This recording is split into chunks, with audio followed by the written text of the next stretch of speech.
And I will share my screen. Okay.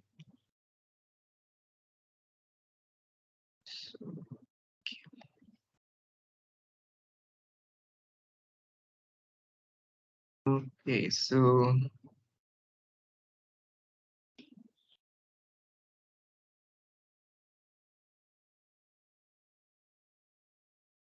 okay, semua boleh nampak screen saya?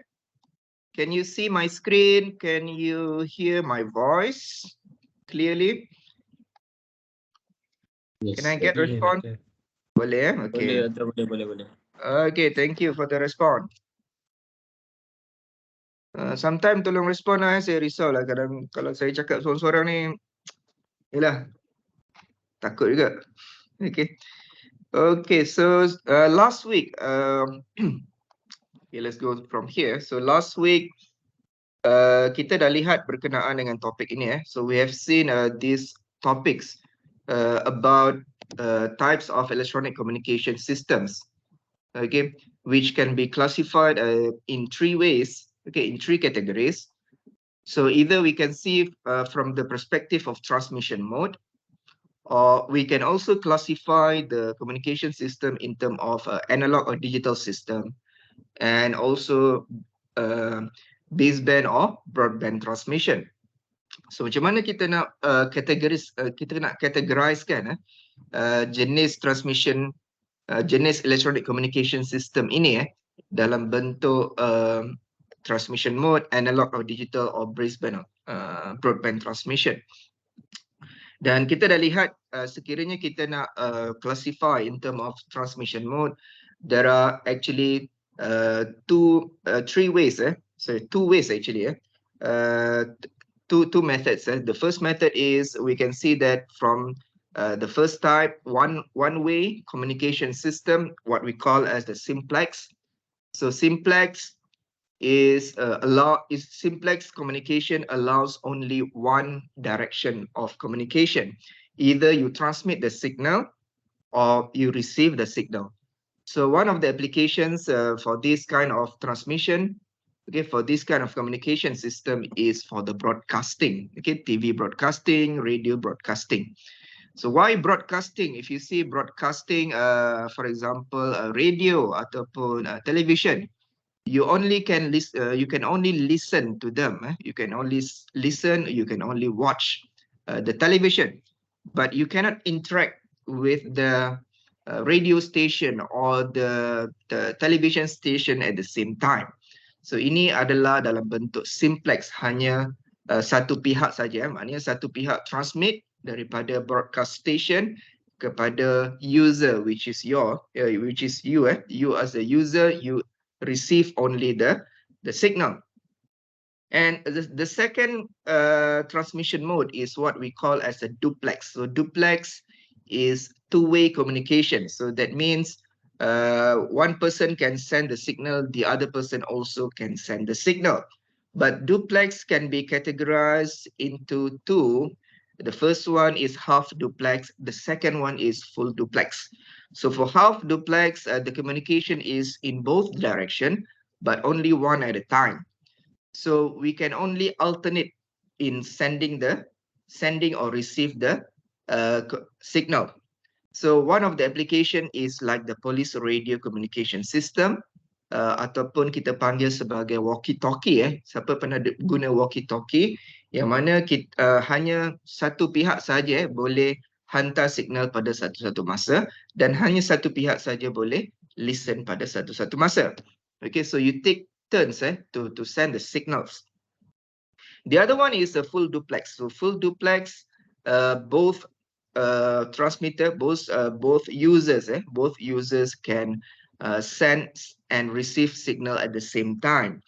So this is a two-way simultaneous communication systems. This is what normally we use every day using for example, telephone system. So telephone system, you punya mobile phone, for example. So kita boleh telefon kawan kita and kita boleh bercakap pada masa yang sama. So both can listen, both can speak at the same time. So this is what we call as full duplex. Okay. And another way to to categorize the transmission system is we can classify into analog or digital system. Okay. And seperti yang kita telah lihat sebelum ini, kalau analog, okay, analog signal, kalau digital signal dia adalah dalam bentuk discrete time. Kalau analog dia adalah continuous over time, digital signal adalah discrete over time. So we can categorize the communication system, either it is an analog system or digital system. Okay, so for analog system, the energy is transmitted and received in analog form. So both information and carrier are in terms of analog signal. Okay, so that means as we have discussed last week, that in the transmitter, okay, in the transmitter, so we have also the receiver over here, okay, transmitter and receiver. So dalam analog system, we receive signal as the source signal is analog. So we transmit the signal as analog. Okay. So here also we process as analog. Okay. Of course, receive as analog signal. We process it as analog and we produce the output as analog. So everything is in terms of analog processing. Okay. While in the digital system, okay, we can categorize into two types. The first one is for the digital transmission. So digital transmission is a system that can transmit at a low frequency that are not using the analog carrier for transmission. Okay, so dia tidak menggunakan analog carrier untuk transmission, and this normally used for the wired transmission. Okay, normally used for the wired transmission. That means for the wired transmission, that means we are transmitting as a digital pulses. Okay, so dalam case ini, kita boleh ada analog input ataupun digital input. We can have flexibility to have two types of input. Okay, and we process the signal as digital. Okay, and for the digital system, we are not using the analog carrier. Okay, so that we can transmit the signal in the form of digital pulses.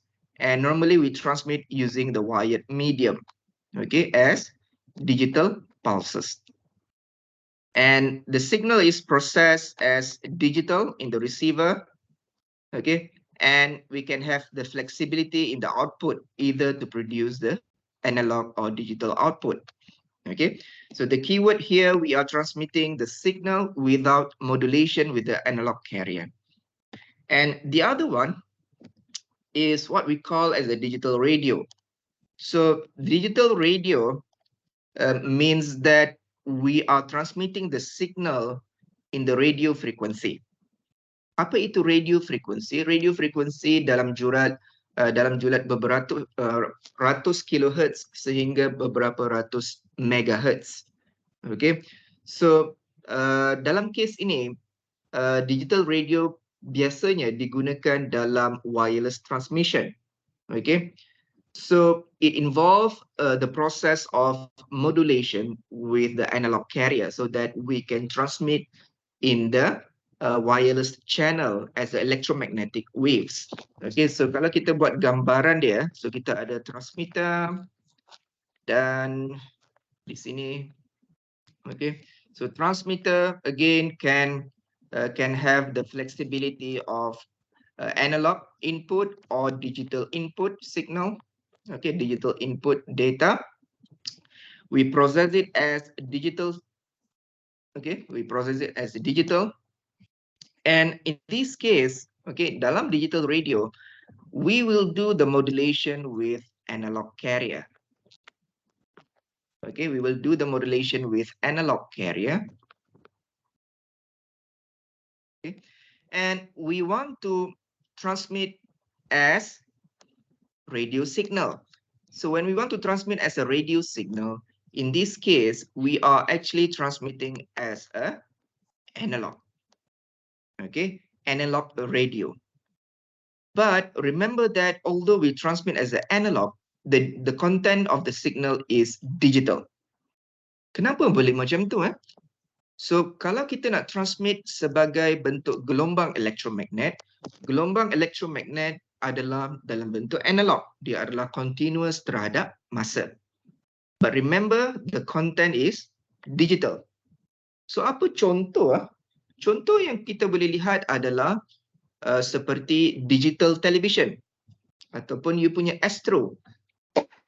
Contoh yang mana dia punya content adalah dalam bentuk digital dan dia dihantar secara analog menggunakan gelombang elektromagnet. So apabila dia dihantar melalui gelombang wireless udara, kita menggunakan gelombang elektromagnet untuk transmission.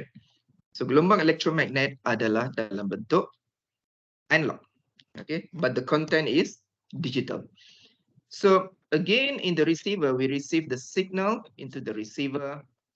So the receiver receive the analog, okay, the electromagnetic waves, and we process the signal as digital in the receiver. And again, in the output, we have the flexibility to produce either analog output, or we can have the flexibility to produce digital output. Okay, and for this digital radio transmission, another thing is that we will transmit at high frequency. Okay, in terms of frequency, we will use a high frequency in the range of radio frequency. Okay, then we can see the advantage. This is among the advantage of digital transmission. So digital transmission, again, digital technology has a low cost. Okay, we can support the data integrity. Okay, data integrity, that means that we can transmit at longer distance with high quality transmission. Capacity utilization means that we can utilize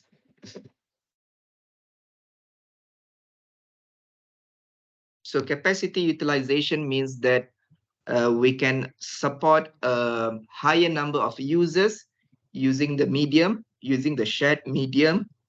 Another thing is that we can support the security and privacy. Okay, security and privacy only available for the digital system. It's not available for the analog. Okay, so data integrations, yeah.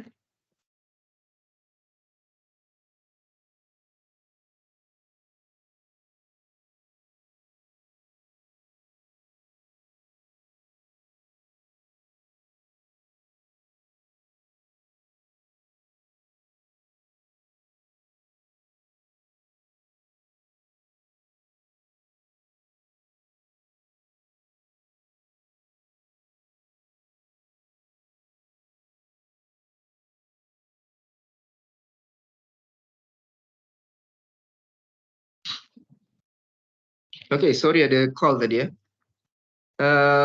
Okay, security and privacy. So this is to secure our data so that nobody else can intercept the signal, the transmitted signal.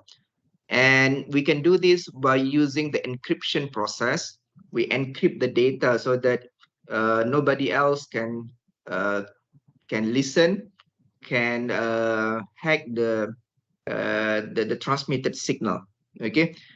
Another thing is the integration, as I have shown previously, that integrations, that means we can combine, we can have the mixture of analog and digital. So we can process the signal either as analog or we can process the signal as digital. Okay, so we can have the flexibility to have an analog input, digital input, and we can produce analog output or digital output. So we have the flexibility in this case. Another thing to categorize the communication system is based on the frequency.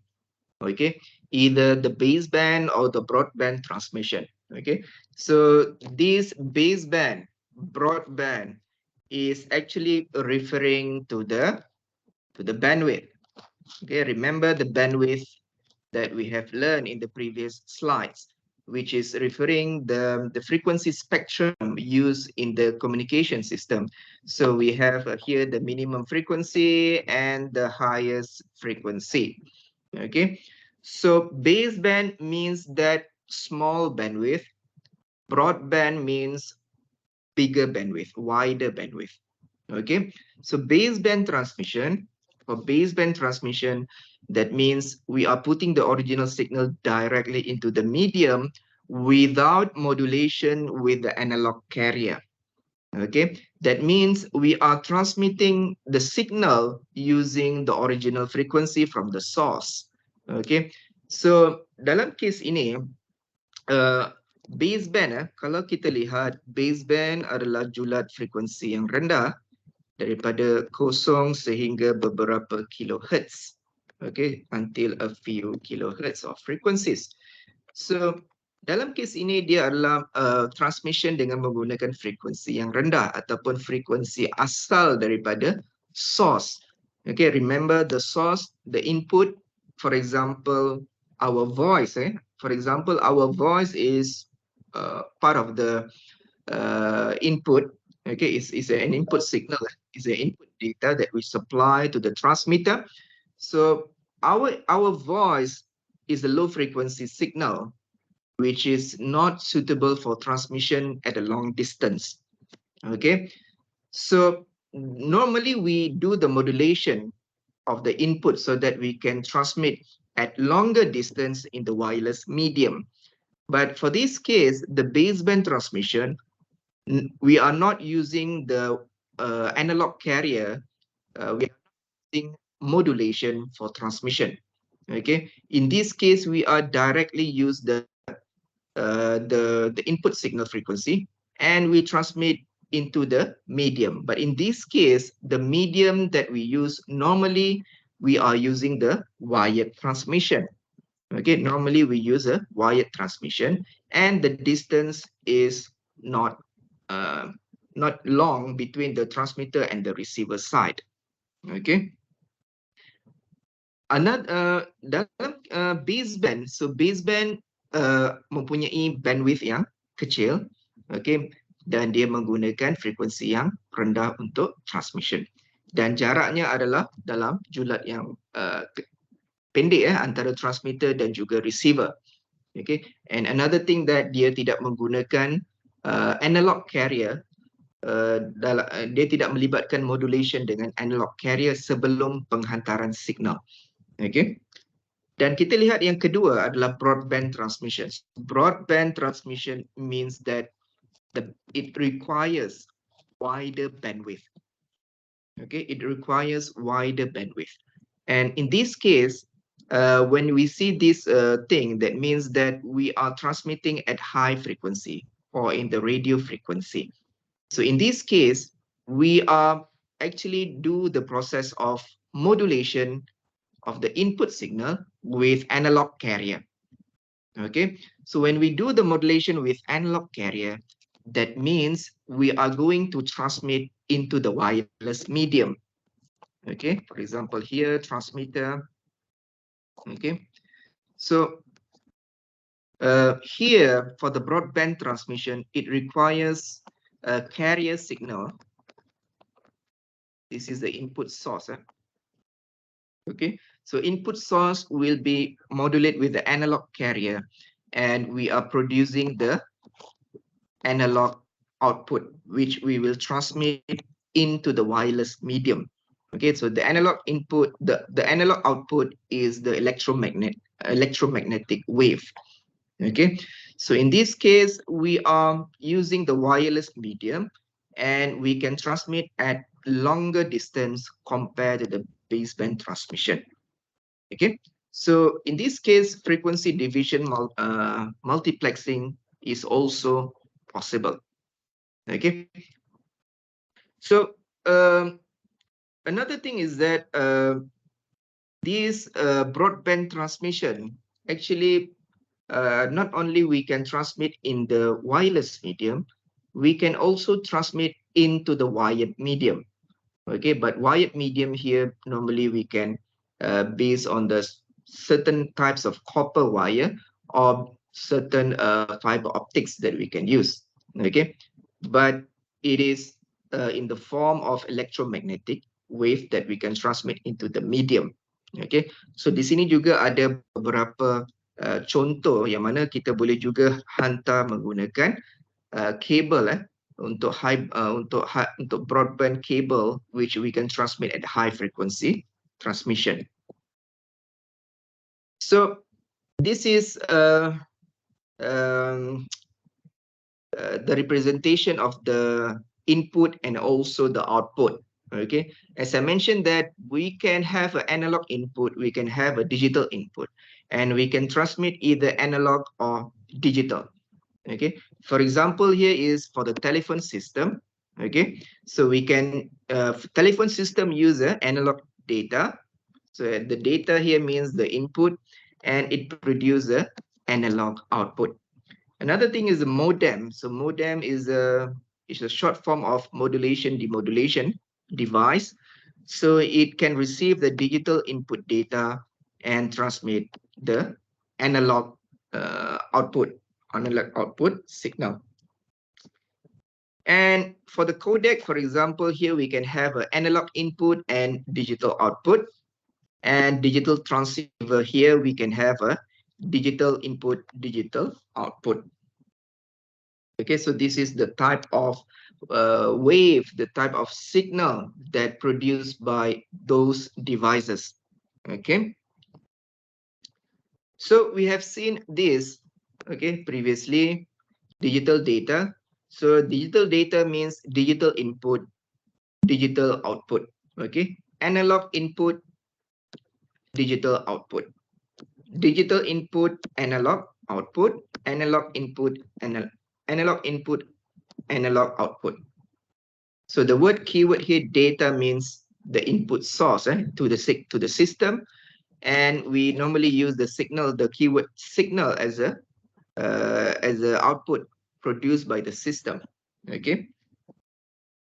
So about digital data, digital signal, this involve so digital data. So digital data, you should know that, of course, it is discrete over time. So when we mention about digital data, means that it is in the logic 101010. Okay, 1010. And when we want to transmit as a digital signal, okay, that means we need to convert the logic numbers, the logic data, into electrical pulses. Okay, electrical pulses has a certain values of voltage. So for example, here 0 volt until here is a 5 volt, for example. So we are transmitting as a electrical pulses into the medium. Okay, so and one of the example is here. This is a method to change the digital data into digital signal. We can use the encoding process, what we call as a line coding. So all of this, normally we can say that this is the line coding. Okay, line coding is the process of changing the digital data into digital signal. Okay, so the digital signal here is in the form of electrical pulses. So you will see all of this, okay, NRZ L, NRZ I, bipolar Manchester, differential Manchester in chapter 4. Okay, dalam chapter 4 nanti akan diterangkan berkenaan dengan perkara ini. And then what? We can also have a digital data, analog signal. Okay, ini yang macam kita lihat tadi ya. So maknanya kita ada, for example, transmitter over here. So we have a digital input. So we have a digital input, and we want to transmit as analog. Okay, we want to transmit as analog. Okay, so in this case, you see that the input is digital code word here. Okay, 001101000010. So in this case, when we want to when you want to send in the form of analog signal. So analog signal dia adalah dalam bentuk gelombang radio, dalam bentuk electromagnetic wave. So dalam kes ini dia melibatkan modulation dengan analog carrier. Okay, so we need to do the modulation with analog carrier so that we can produce the analog output. Okay, analog output in the form of electromagnetic wave. Okay, so apabila kita buat modulation dengan analog carrier, maka remember macam yang telah saya katakan sebelum ini, the keyword here is modulation with analog carrier. That means modulation will change will change the characteristic of the carrier. So there are three characteristics that will change during the modulation process, as I mentioned last week. Okay, either the amplitude of the carrier will change, which will produce the ASK, amplitude shift keying, or if the modulation process change the frequency of the carrier, we're going to produce FSK signal. Okay, if the modulation process change the phase of the carrier, so we're going to produce PSK signal at the output. Okay, so the output here, either ASK, FSK, or PSK. So you're going to see this in chapter 4. Okay, kita akan lihat nanti dalam chapter 4. So ini ada digunakan dalam public telephone system. Okay. Analog data, digital signal. Ini macam mana pula? So we have analog data. Okay, so this is a transmitter, for example. So we have analog data, and we want to produce digital signal. Okay, we want to produce digital signal. So digital signal here means that it is in the form of electrical pulses. Okay, so when we receive an analog signal, that means we need to do the analog to digital conversion process in the transmitter. That means we're going to change the analog into digital data. Okay, and then we need to produce the digital output. So digital output is in the form of electrical pulses, okay, which is from 0 volt until a certain value of voltage. Okay, so how to change the digital data into digital signal? Macam mana nak tukar dia? So ada kaedah dia yang dipanggil sebagai pulse code modulation dan juga delta modulation. Okay, so remember dalam kes ini, okay, walaupun ada perkataan modulation, dia tidak melibatkan carrier signal. Okay, tidak melibatkan carrier signal. Okay, nanti you akan lihat bahawa proses ini lebih kepada proses encoding proses yang berlaku dalam transmitter. So we're going to see about this situation in chapter 4. Okay, chapter 4 later. Okay. And analog data and also the analog signals. Ini yang kita akan banyak lihat dalam chapter 3. Okay, yang mana ini juga akan menjadi sebahagian daripada kamu punya project. Okay, nanti dalam task yang kedua. Okay, so macam mana proses ini? So again, saya lukis kembali. Kalau kita lihat dalam konteks transmitter, so we have the analog input. Okay, and we want to produce analog output. Okay, so dalam kes ini, we need to do the modulation process with analog carrier.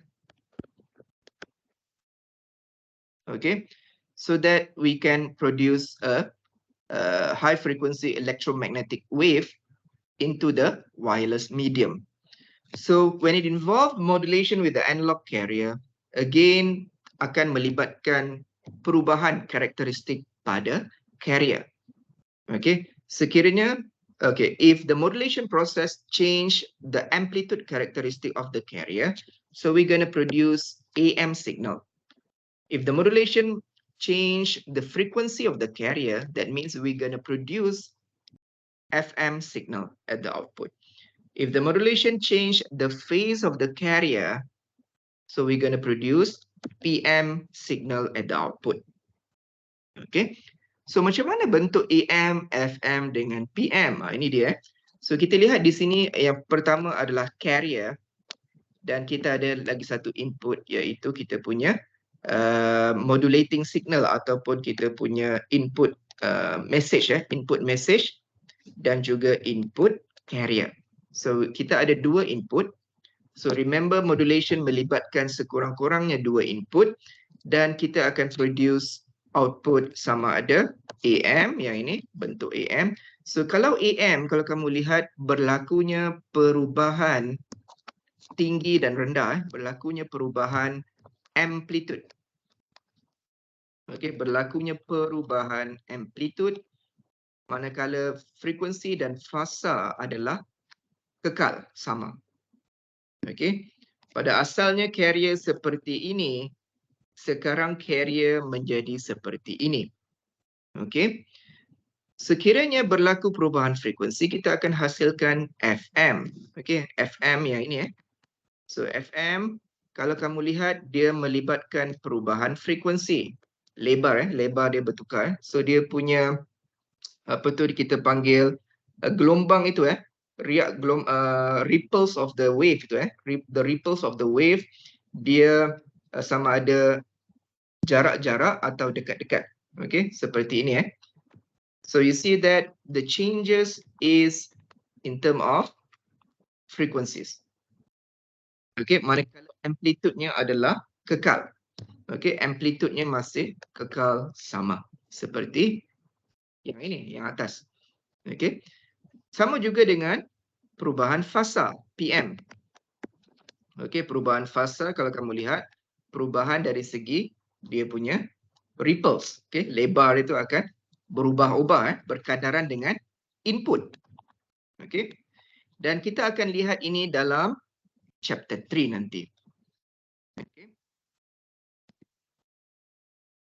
Modulation. So again, modulation adalah satu proses yang banyak ditanya nanti dalam ECS. Okay, dalam subjek ini modulation ini adalah satu proses yang sangat penting. So why do we need modulation? Okay, so modulation allows us to transmit the signal at a longer distance. Okay, contoh kalau input adalah voice, suara kita tak boleh hantar signal pada jarak yang jauh menggunakan voice. So we need to do modulation. We need to convert the input voice into the form of electromagnetic wave suitable for transmission at longer distance. Okay, so kita boleh hantar pada jarak yang jauh. Okay, another thing is that modulation allows us to do multiplexing. Okay, modulation allows us to do multiplexing. That means we can combine many inputs, okay, and then we can transmit all together into the medium. Okay, so modulation juga memberikan kita peluang untuk untuk support large number of users. Okay, we can support large number of users.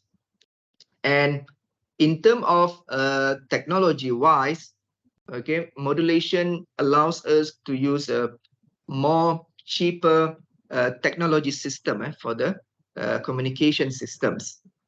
Dan ada banyak lagi lah kenapa kita perlu buat modulation sebelum kita hantar signal ke dalam medium. Okay. Another thing yang dinyatakan di sini selain apa yang telah saya nyatakan tadi, modulation modulation process membolehkan kita mempunyai size antena yang lebih kecil. Okay, kenapa begitu? Why? Again, it is based on these equations. The speed of light, C adalah speed of light, lambda adalah panjang gelombang, F adalah frekuensi gelombang. Okay, dan kalau kita susun persamaan ini, lambda is equal to C over F. Okay, so the speed of light divide with the frequency. Okay, so size antena adalah bergantung kepada lambda. Lagi besar lambda, maka lagi besar antena yang diperlukan. Lagi kecil lambda, kecillah antena yang diperlukan. Okay. So again, size lambda ini ditentukan oleh frekuensi yang kita gunakan. Okay. Kalau frekuensinya tinggi, maka lambdanya akan kecil. Panjang gelombangnya adalah kecil. Jika frekuensinya adalah rendah, maka lambdanya adalah besar.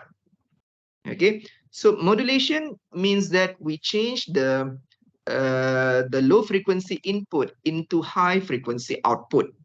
Bermakna kita boleh menghasilkan lambda yang lebih kecil. Okay. So kalau lambda kecil, maknanya kita boleh menghasilkan satu device yang kecil.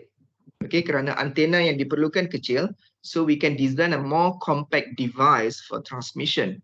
Apa contohnya? Macam you punya telefon. Okay. Sekarang telefon zaman moden ni kita dah tak nampak antena dekat mana. Antenanya ada di dalam.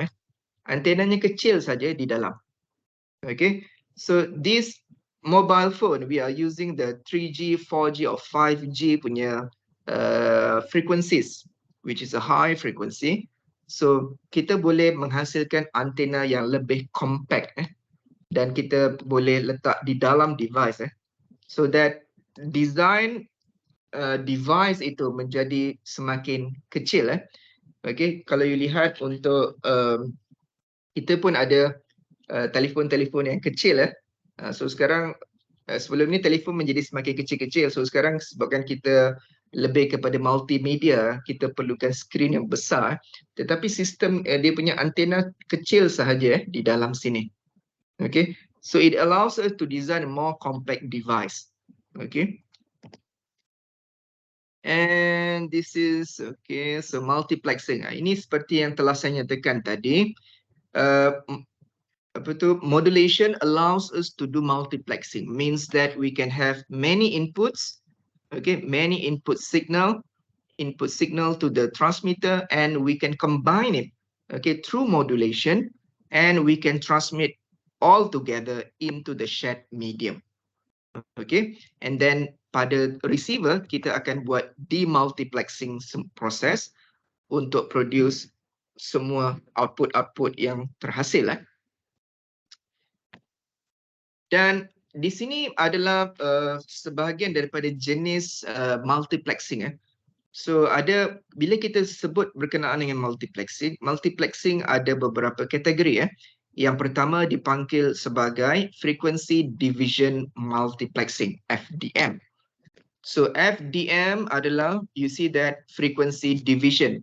That means we divide the frequency into a smaller chunks of frequency and we assign to each user. Okay. So dalam kes ini, kalau kamu lihat, multiple signal shares a common bandwidth of a single communication signal. So we can divide the bandwidth into a small portion of frequencies, frequency band, and we assign to each user. Macam mana bentuknya? So kalau kita lihat, ni saya nak lukis. So gambarnya pun ada di sini. Gambarnya ada di sini. Ini sebenarnya dari segi ni saya nak pusing sikit gambar ni. So saya akan pusing gambarnya seperti ini. So kita ada di sini adalah saya buat F di sini. Ini kalau you nak tengok yang gambar tu mungkin boleh. So saya lebih suka lukis yang macam ni. So frequency versus time, for example, sama dengan gambar sebelah. Same saya cuma tukar sedikit. Kalau kita lihat tadi kita lihat frequency band tadi daripada sini. Okay, this is the frequency band yang kita gunakan untuk communication system. So kalau ini adalah kita punya frequency bandwidth, maka kita perlu pecahkan dia atau divide the frequency band into a smaller portions. Okay, so kita ada daripada portion yang ini. Okay, so kita ada contohnya di sini band 1, okay, band 1, band 2. band 2 and band 3 and so on. Okay, so apa yang berlaku kalau you lihat di sini band 1, band 2, band 3 and so on, each frequency band we assign to a specific user. Contoh saya bagi siapa Syazul frekuensi band 1, okay, Syazul. And then siapa lagi ada kat sini Aiman. Okay. And then Hari for example.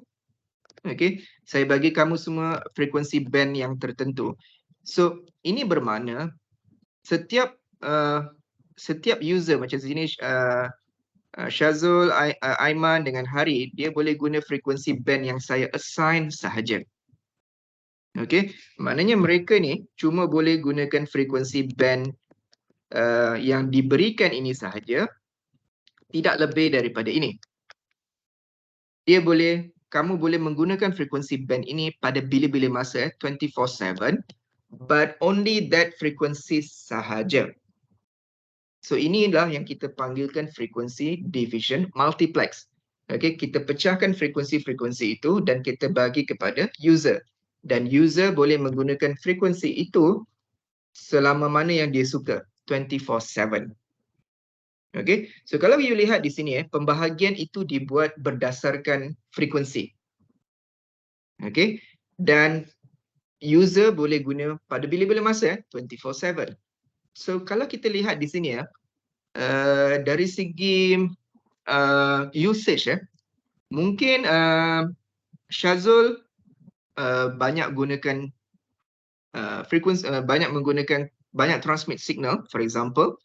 Aiman dia kadang-kadang dia transmit signal mungkin sehari dia transmit mungkin 10 kali. Hari mungkin dia transmit signal sehari 5 kali saja. So adanya pembaziran dari segi frekuensi band yang di-assign itu kerana kita telah memberikan hak milik frekuensi itu secara kekal tetapi dari segi utilization maybe tidak begitu baik. Okay, so kalau kita lihat di sini adanya dipanggil guard band so guard band yang memisahkan antara band yang bersebelahan. So guard band ini tujuannya adalah untuk mengelakkan interference dengan channel bersebelahan, dengan band bersebelahan.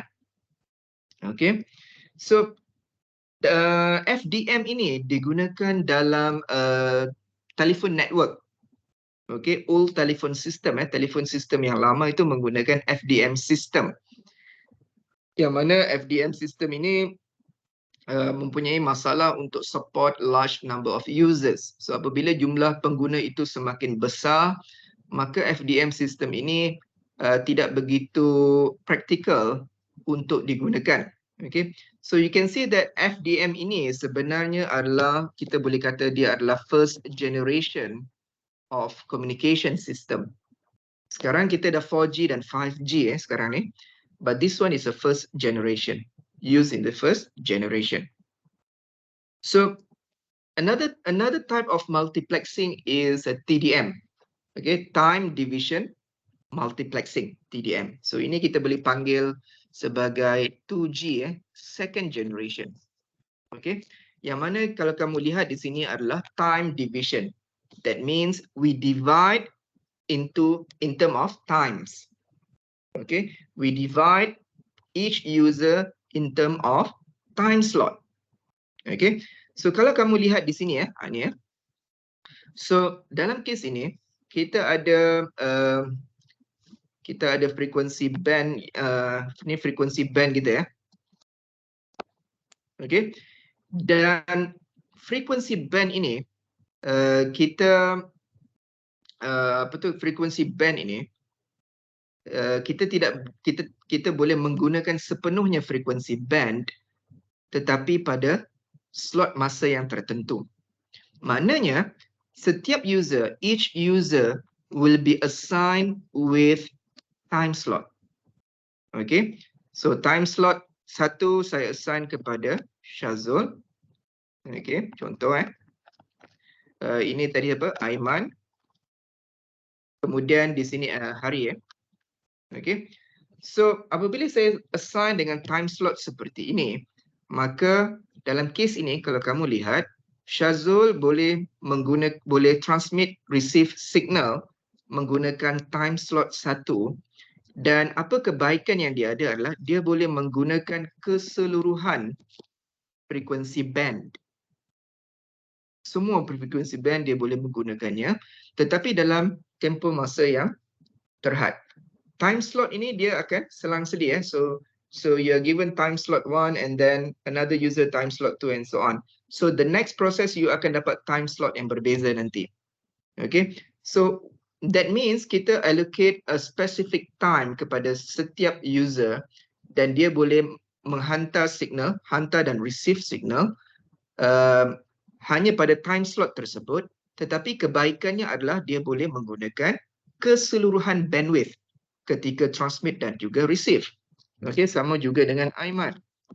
Okey, boleh menggunakan semua keseluruhan bandwidth tersebut, tetapi dalam tempoh masa yang singkat. Okay, so what's the good thing about this? So when you are able to use the whole bandwidth, that means you have the capability to transmit at faster. You have the capability to produce a faster transmission. Okay, dari segi data rate yang kamu akan dapat adalah lebih tinggi. Okay, data rate-nya menjadi tinggi. Apa itu data rate? Data rate adalah merujuk kepada speed of transmission. Okay, speed of transmission. Maknanya kamu boleh hantar data dalam kelajuan yang tinggi. Okay, so this is about 2G communication system. Macam mana pula dengan 3G? Kita ada 3G selepas itu. So 3G sebenarnya melibatkan satu lagi paksi yang dipanggil sebagai code division. So dalam 3G kita menggunakan CDMA, code division multiple access. So kita lihat dalam bentuk 3 dimensi, tiga paksi yang berbeza, iaitu time, frequency and code. Okay, so apabila kita menggunakan 3 parameter seperti ini, maka kita boleh support large number of users, kerana jumlah pengguna ini semakin lama semakin bertambah. Okay, what about 4G? Okay, CDMA adalah 3G. What about 4G? 4G juga based on the CDMA. Okay, yang mana dia melibatkan WCDMA. Okay, wideband CDMA yang banyak digunakan dalam 4G transmission. Okay, what about 5G? Okay, 5G juga is based on the WCDMA dan dia ada melibatkan high level of modulation techniques digunakan dalam 5G. What about 6G? 6G juga melibatkan high level modulation techniques. Okay, yang mana kalau kita lihat 6G bukan hanya dari segi speed of transmission meningkat, tetapi dia juga melibatkan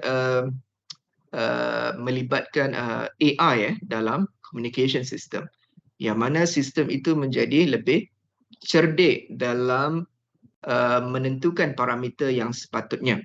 Okay, so 6G means that it involve the usage of AI in the 6G later. So 6G masih dalam research, dia belum implement. Tetapi kita sekarang sudah dalam deployment proses untuk 5G. 6G dijangka pada tahun 2030 nanti akan mula dia punya deployment proses. Okay. Okay, so now kita masuk kepada topik yang berikutnya. Ini baru masuk bahagian pengiraan. Okay. Yang lain macam mana, masih ada di sini? Are you still there? Can I get your response? Yes, Doctor. Okay. Ada yang tertidur ke? Tak ada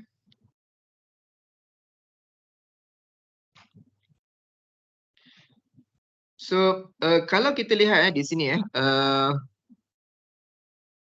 okay. So daripada tadi yang saya explain itu sebenarnya melibatkan theoretical concept yang mana kamu perlu fahamlah secara teorinya macam mana. So apabila bercerita tentang theoretical concept, kamu tidak perlu hafal jangan hafal setiap ayat.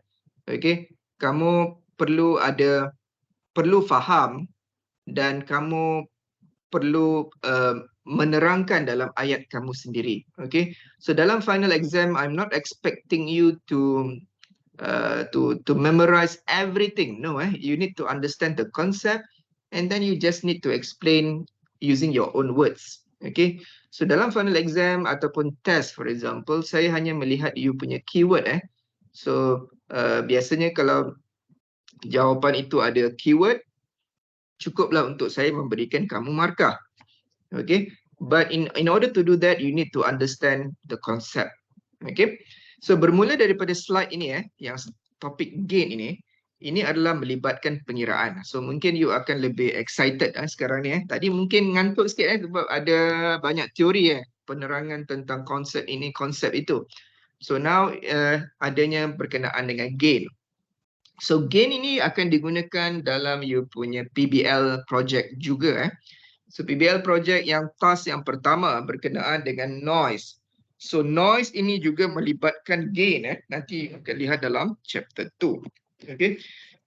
So bear with me about this. This is very important topic. Yang mana sure dia akan keluar dalam test dan juga final exam.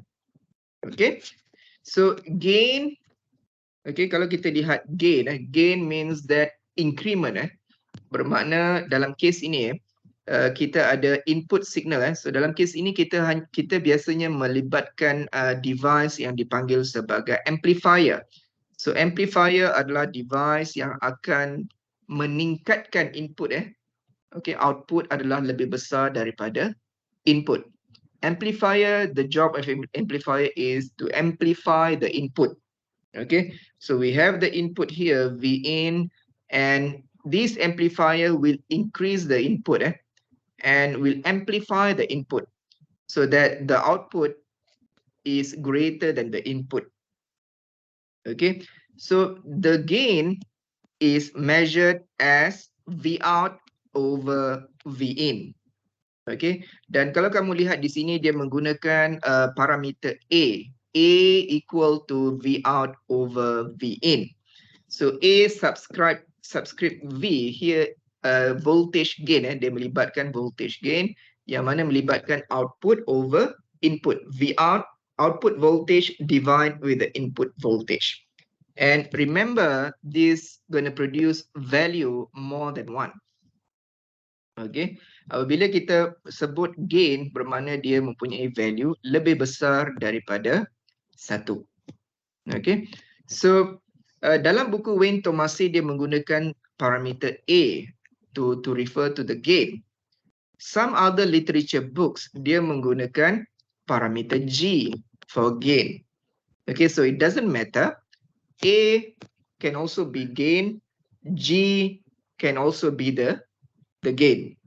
Okay, so dalam nota ini kita akan ada menggunakan juga konsep menggunakan nota daripada Wayne Thomasi's book. So kita menggunakan A lah for gain. Nanti dalam chapter 5 kita akan gunakan G. So jangan confuse, it's the same thing. So input dalam case ini kita boleh ada satu single amplifier. We can also have many amplifier cascaded together like this.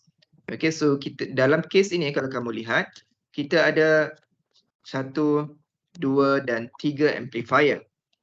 Okay, so kalau kita lihat di sini setiap amplifier mempunyai gain sebanyak 5. Okay, A2 sama dengan 3, A3 sama dengan 4. So remember, the gain is a unitless parameter. Gain ini adalah satu parameter tanpa unit. Dia hanyalah menunjukkan nisbah antara antara output kepada input. Okay, so dalam kes ini kalau kamu lihat V in kita adalah 1 milivolt. Kita punya gain adalah 5. Maknanya outputnya adalah 5 kali ganda daripada input. Okay, so if you rearrange the equations, that means V out is equal to gain multiplied with V in.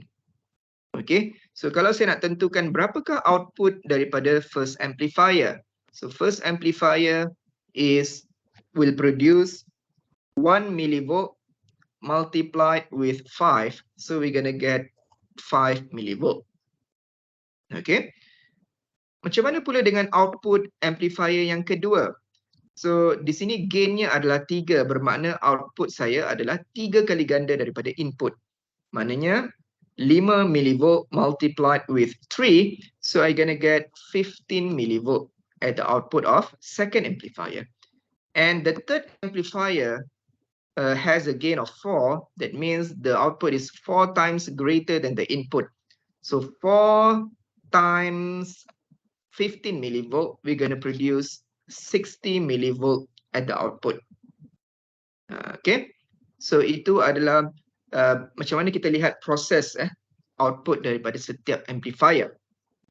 Dan sebenarnya kita boleh juga tentukan dengan 3 cascaded amplifier ini, kita boleh juga terus menentukan output berdasarkan input 1 millivolt, kita boleh terus menentukan output 60 millivolt.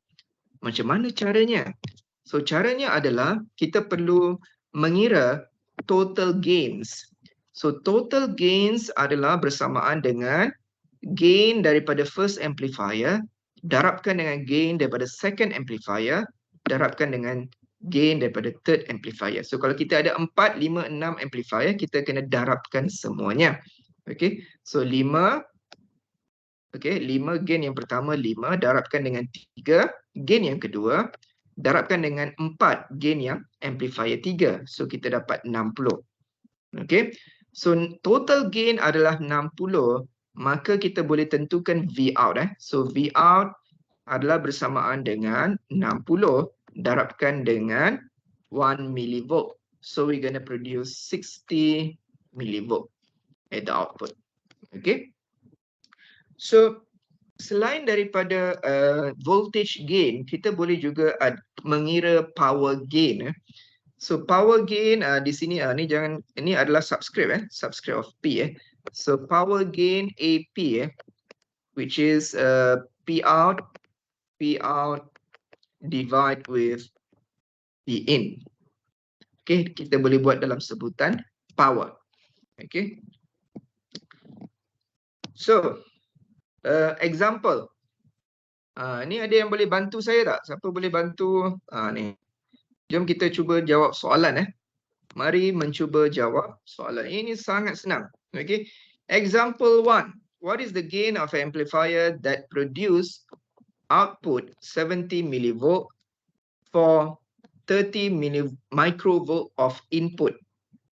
Ini harap semua keluarkan calculator. Semua sila keluarkan calculator. So dia kata V out sama dengan 750 millivolt. Dan inputnya V in bersamaan dengan 30 microvolt. So what is the A? What is the value of A? Okay. So A is equal to V out divide with V in. So dapat berapa ni? Anybody? Boleh tolong? V out divide with V in, how much we get?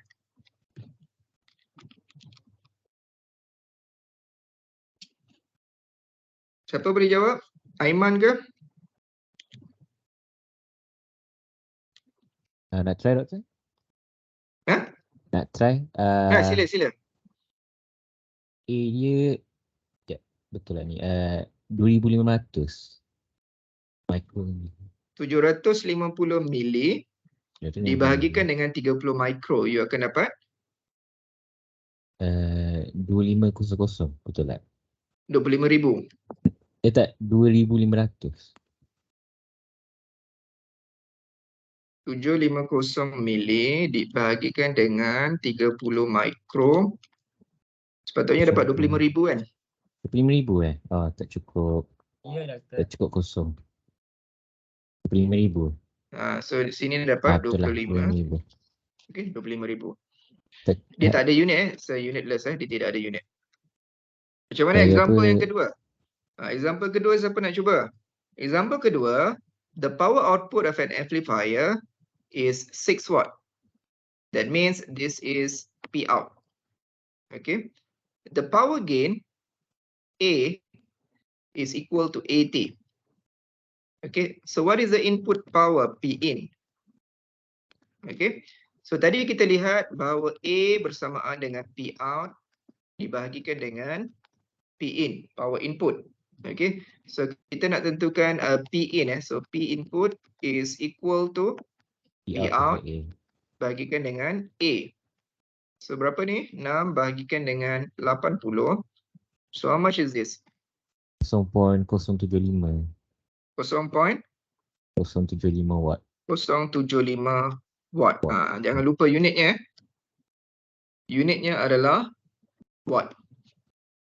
Kemudian dia soalan yang example ni 3 cascaded amplifier has a gains of 5, 2 and 17. The input power is 14 milliwatt.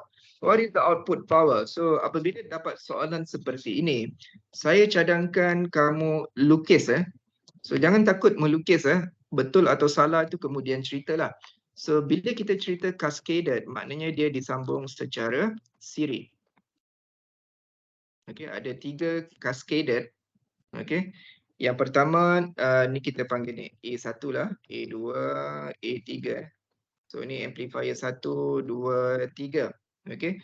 The first gain is 5. Second gain is equal to 2. Third gain is equal to 17. Okay.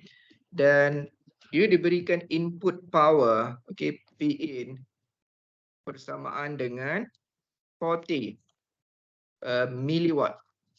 Okay. Now the question asks you to find how much is P out. So apabila case macam ni, bermakna kita nak tentukan output. So apa yang kita boleh buat adalah kita boleh cari berapakah total gain. Total gain bersamaan dengan A total is equal to 5 multiplied with 2 multiplied with 17. So you're going to produce this as 170, right? 170. So 10 kali 17, so 170. And then berapakah nilai P out? So P out, okay, P out is equal to A total darabkan dengan P in. Okay. So ini adalah bersamaan dengan, so ini kalau saya buat. So ini bersamaan dengan 170 darabkan dengan 40 milliwatt. So you akan dapat berapa ni? 6.8 watt. 6.8. Okay, 6.8 watt. Maksud pula ni. Okay, so 170 darabkan dengan 40. Ini so 6.8 watt, 6.8 watt. Senang je kan? Siapa kata ECS susah? Senang je. Okay. So ada soalan? So kalau ada soalan, please ask question. If you have question, you can ask now. Otherwise, saya akan terus kepada slide berikutnya. Okay. Okay. Seterusnya adalah berkenaan dengan attenuation. Tadi kita lihat gain. Gain bermaksud pertambahan, increment. While attenuation bermaksud pengurangan. Okay. Attenuations, kalau kamu lihat kaedah pengiraan attenuation juga adalah nisbah antara output kepada input. So dalam nota ini, attenuation juga menggunakan parameter A. Sama juga. So what's the difference? Apa beza dia? Tadi A, sekarang A juga. Okay. So ini digunakan dalam Wayne Thomas's book. Dalam kita rujuk kepada buku Wayne Thomas, dia menggunakan A untuk gain dan juga attenuation. Tapi dalam some other literature books, dia menggunakan gain untuk G, G sebagai gain, A for attenuation. So doesn't matter. It's the same thing actually. So dalam kes ini, bila kita sebut attenuation, bermakna output kita lebih kecil daripada input. Okay, kerana berlakunya pengurangan. Okay, so attenuation, nanti kamu akan lihat bahawa sekiranya nilai output, nilai yang dihasilkan itu adalah kurang daripada 1, maka dia adalah attenuation. Tadi kalau gain, dia mesti lebih besar daripada 1. Kalau attenuation, dia adalah kecil daripada 1. Kerana output lebih kecil daripada input. Okay. Dan cara kita mengira total attenuation juga keadaannya sama. A1 darab attenuation 1 darabkan dengan attenuation 2 darabkan dengan attenuation yang ketiga. Okay. So, apakah contoh yang kita boleh lihat tentang attenuation ini? Kita boleh lihat dalam kes voltage divider. Okay. Voltage divider, kalau kita lihat voltage divider di sini adanya R1 dan juga ada R2. Okay. Dan output itu kita tap daripada point sini kepada ground. Kita tap daripada sini kepada ground. Okay. So, berapakah nilai V out? V out adalah bersamaan dengan V in darabkan dengan R2 dibahagikan dengan R total, R1 campur R2. Okay. Dan kalau kamu lihat di sini, V out adalah lebih kecil daripada V in. Okay. Kerana kita mengambil point daripada sini, daripada R2 sahaja. So, disebabkan voltage output itu lebih rendah, maka kita panggil parameter ini sebagai attenuation factor. Okay. So attenuation factor di sini adalah R2 dibahagikan dengan R1 campur R2. Okay. So kerana kita tap daripada sini at this point towards the ground, so that means R2, this R2 divide with R1 plus R2. So 100 divide with 300, so the attenuation factor is 0.33. Maknanya output kita adalah 33% daripada input sahaja. Okay. Nanti kita akan lihat contoh yang lain. Okay. So now kita lihat bagaimana kalau cascaded loss system. Okay. So attenuation dia melibatkan loss system, loss stage, loss circuit, loss component, semua jenis losses. Okay. Attenuation merupakan kita panggil sebagai losses lah. So attenuation ini kalau dalam bahasa Melayu kita panggil pelemahan signal. Okay, dalam bahasa Melayu attenuation merupakan pelemahan signal. Kenapa dia boleh jadi lemah? Contoh apabila signal itu dihantar pada jarak yang jauh, maka dia akan melemah disebabkan oleh distance tersebut. Okay. Ataupun apabila signal itu bergerak ke dalam medium, contoh medium udara, dia berlanggar dengan beberapa obstacles. Contoh ada pokok, ada bangunan, ada kucing, so dia berlanggar semua kat situ. So dia akan attenuate, dia akan melemah. Melemah ni dalam konteks voltage ataupun power. Okay.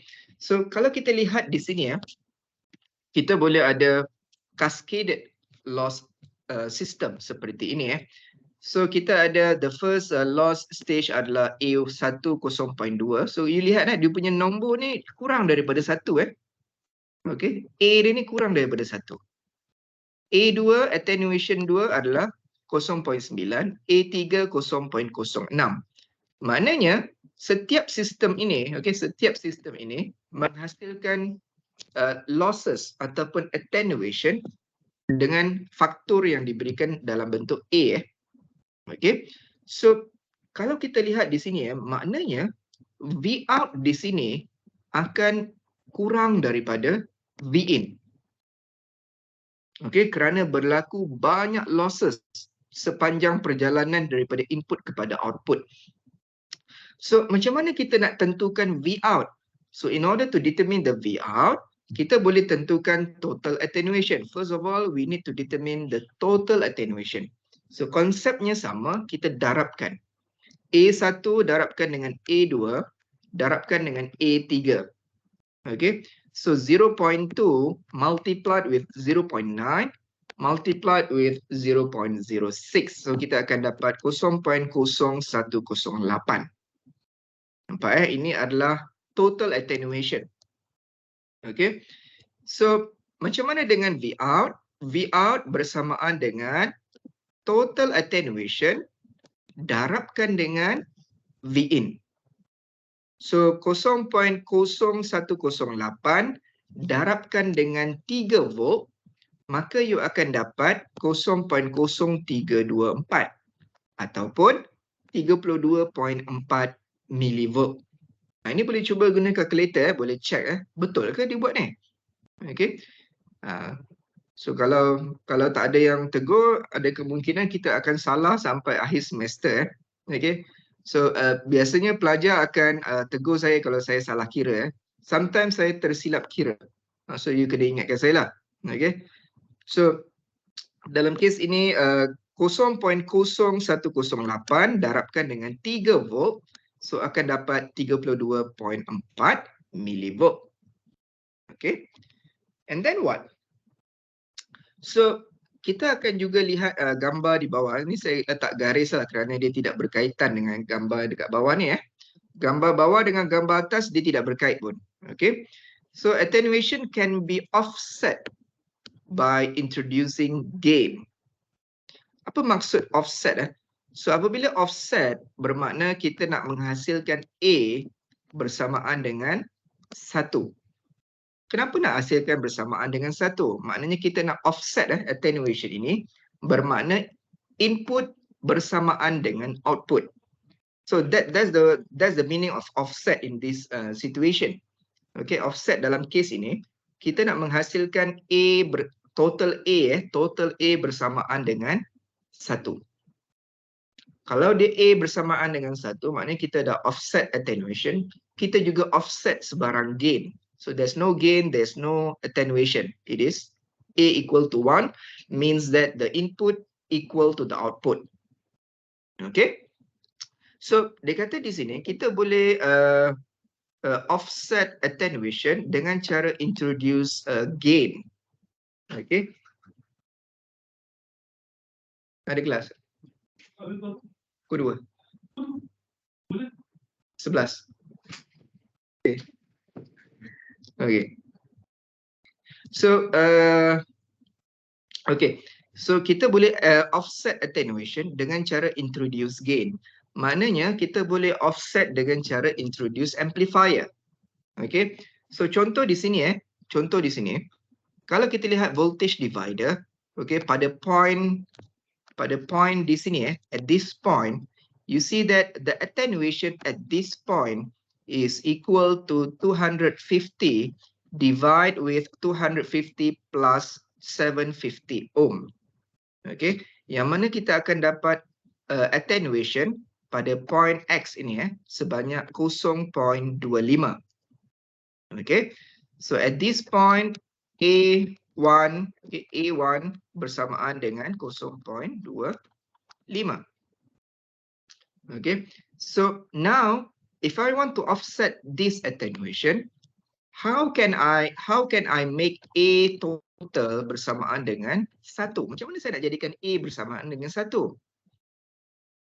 Okay, so in order to do that, I need to add another amplifier so that I can offset the attenuation, okay, to become 1. Okay, so berapa banyak gain yang saya perlukan dalam kes ini? How much? Okay, so I need since I need to change from 0.25, I need to make it as 1. So berapa banyak gain yang saya perlukan? How much? Okay, so the gain that I need is actually equal to 1 divide with 0.25. Okay, saya nak menghasilkan 1. Sekarang ini jumlahnya adalah 0.25. So saya kena bahagikan dengan 0.25. So equal to 4. That means I need amplifier with a gain of 4 so that I can produce A parameter equal to 1 ataupun V out sama dengan V in. So V out sama dengan V in means that A total bersamaan dengan 1. Okay. So saya perlukan amplifier dengan gain sebanyak 4. Barulah saya boleh offset attenuation A1. Okay. So A total now has become A1 multiplied with A2. So 0.25 darabkan dengan 4. So kita akan dapat 1. Bermakna apabila A sama dengan 1, maknanya output bersamaan dengan input. Okay. So kalau kamu lihat di sini kita boleh ada loss, kita boleh ada attenuation, kita boleh ada gain dalam satu sistem. Okay. Yang mana kita boleh lihat seperti ini contohnya. Dalam contoh ini melibatkan attenuation dan juga gain dalam satu sistem.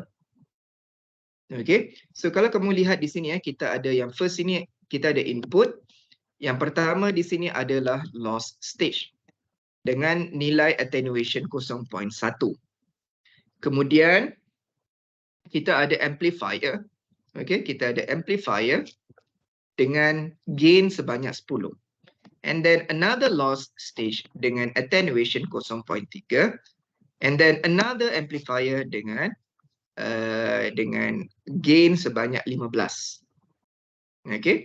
So now the issue is macam mana kita nak tentukan V out berdasarkan nilai V in sekiranya diberikan semua parameter A. Okay. Again, apabila kita nak menentukan jumlah A, total A, so total A is regardless dia adalah attenuation ataupun gain, okay, kita darabkan semua sekali. Okay, so A1 darabkan dengan A2, darabkan dengan A3, darabkan dengan A4. Okay, kalau ada 10, darabkan semua sekali. Okay, so dalam kes ini kalau you lihat 0.1 darabkan 10, darabkan 0.3, darab 15. So kita akan hasilkan A total bersamaan dengan 4.5. Okay, so apabila saya lihat A total sama dengan 4.5, nilainya lebih besar daripada 1. Maknanya, saya boleh tahu bahawa output yang terhasil adalah lebih besar daripada input. So, you lihat kita ada beberapa loss stage di sini. Kita ada 2 loss stage. Tapi yang menang di sini adalah gain kerana gain lebih besar. So, therefore, the output should be more than the input. Kalau you produce output less than the input, something wrong lah sebab dia punya A total sama dengan 4.5. Okay, so therefore V out, okay, V out is equal to A total multiplied with V in. Okay, that means 4.5 multiplied with 1.5 volt. So you akan hasilkan output sama dengan 6.75 volt. Okay. Ini senang je kan? Tak susah Ada soalan tak? So kalau tak ada soalan, saya nak proceed kepada slide yang seterusnya. Okay. So slide seterusnya adalah berkenaan dengan voltage divider seperti dalam figure 1.7. So maknanya macam 1.7 tadi kita ada R1 dan kita ada R2 kita ada R2 dan kita ada V out di sini So R1 di sini adalah 10K, di sini adalah berapa 47 kilo ohm Okay. So what is the attenuation? Okay, so the attenuation at this V out, so the attenuation at the output, okay, is equal to 47 kilo ohm divide with 47 kilo ohm plus 10 kilo ohm. Okay, ini berapa? 47 dibahagikan dengan 57. 47 bahagi 57. So you akan dapat 0.82 0.825. 5. So pelajar biasa tanya saya, dalam exam kita nak tulis sampai berapa banyak titik perpuluhan? Okay. So kalau tanya saya mencadangkan dalam exam sebaiknya 3 atau 4 titik perpuluhan. Sebaiknya lah. Kalau you nak buat 2 pun boleh, tak ada masalah. Okay, but the best 3 or 4 lah. So saya akan cuba praktikkan 3 atau 4 titik perpuluhan. And then what?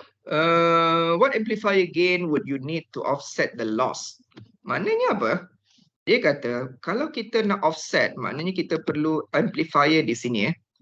So berapakah amplifier, berapakah gain of the amplifier yang kita perlukan untuk kita offset attenuation tadi? Okay, attenuation pada point ini at this point. Tadi ada attenuation. Now kita nak offset attenuation, kita perlu letak amplifier di sini.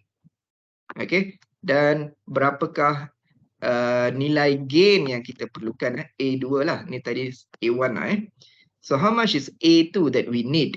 So that the total A is equal to 1. So therefore, A total is equal to A1, A2. Okay, A1, A2. A2 is equal to A total divide with A1.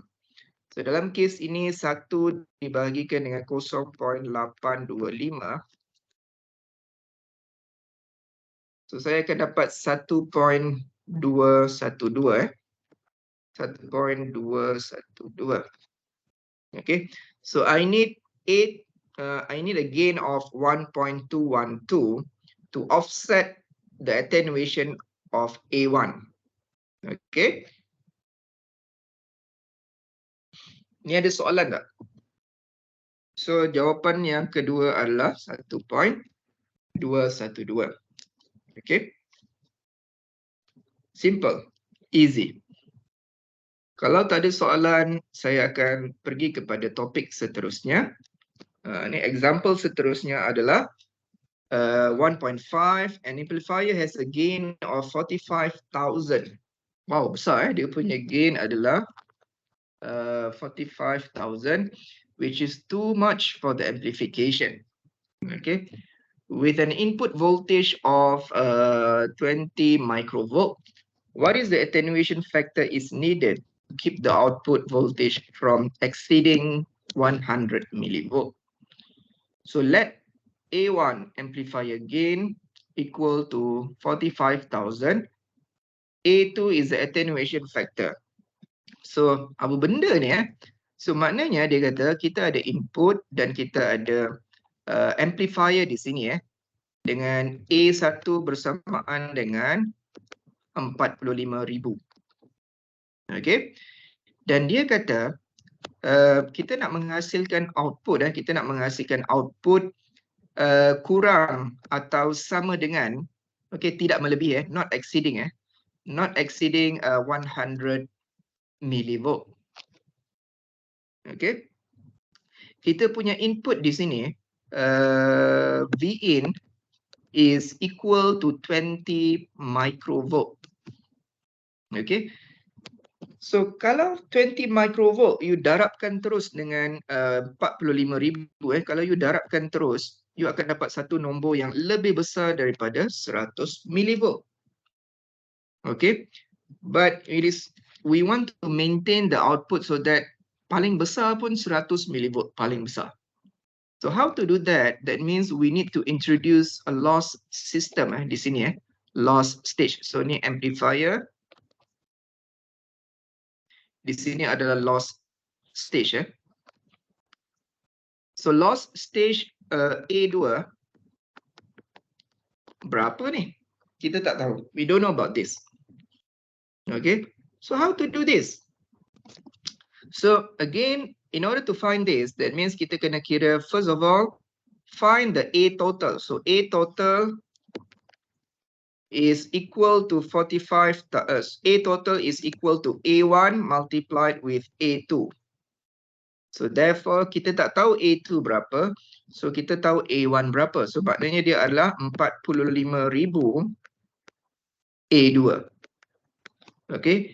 A total bersamaan dengan 45,000 A2. Okay. So now we want to know how much is A2 actually. Okay. So sekarang ini kita lihat bahawa A total bersamaan dengan V out over V in. Okay. So kita boleh menentukan di sini bahawa 45,000 A2 bersamaan dengan V out over V in. Berapakah V out dibahagikan dengan V in? So V out di sini adalah 100. Kita boleh gunakan dia punya upper bound nilai maksimum V out tu which is 100 millivolt. Okay, kita bahagikan dengan input adalah 20 micro. So ini berapa? 100 mili dibahagikan dengan 20 micro. So you akan dapat di sini adalah 5,000. Okay, nisbah antara input dengan output adalah 5,000. So daripada sini kita boleh tentukan A2. So A2 bersamaan dengan berapa? 5,000 dibahagikan dengan 45,000.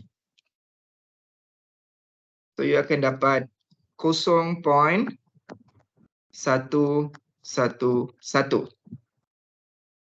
Okay. So kalau you cuba balik 45,000 darabkan dengan 0.111 darab okay. So okay, 4995. Okay. So A2 bersamaan dengan 0.11111. Okay.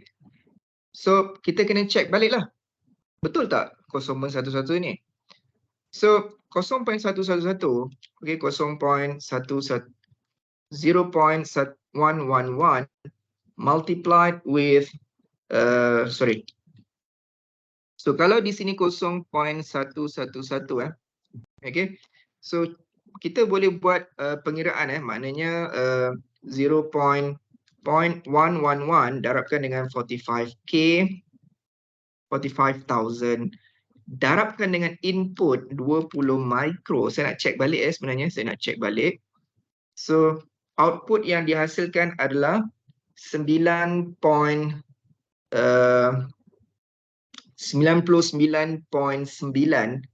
millivolt.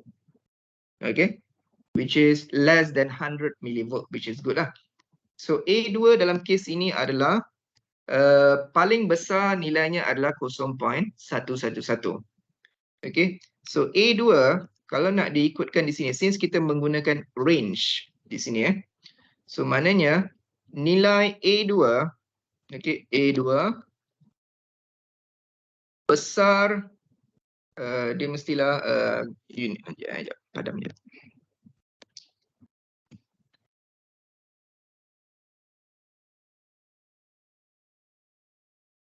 So maknanya A2 okay, mestilah lebih kecil atau sama dengan 0.111.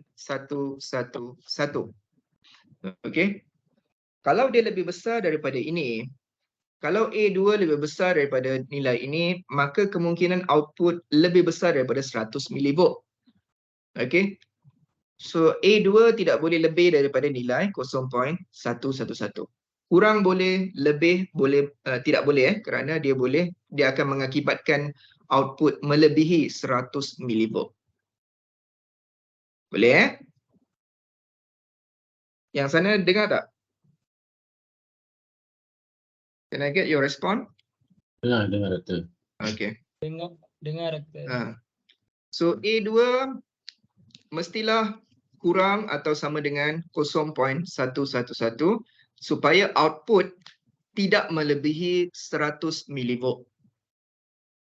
Okay. So kalau tidak ada soalan, kalau ada soalan boleh tanya. Kalau ada soalan boleh tanya. Kalau tak ada, saya akan teruskan kepada example seterusnya. Okay.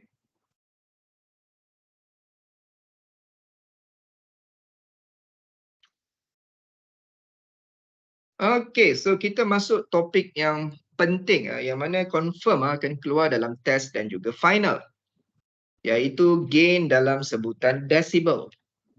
Tadi kita lihat gain no unit, betul Tadi kita lihat gain without unit, it's a unitless parameter yang tadi mana tadi?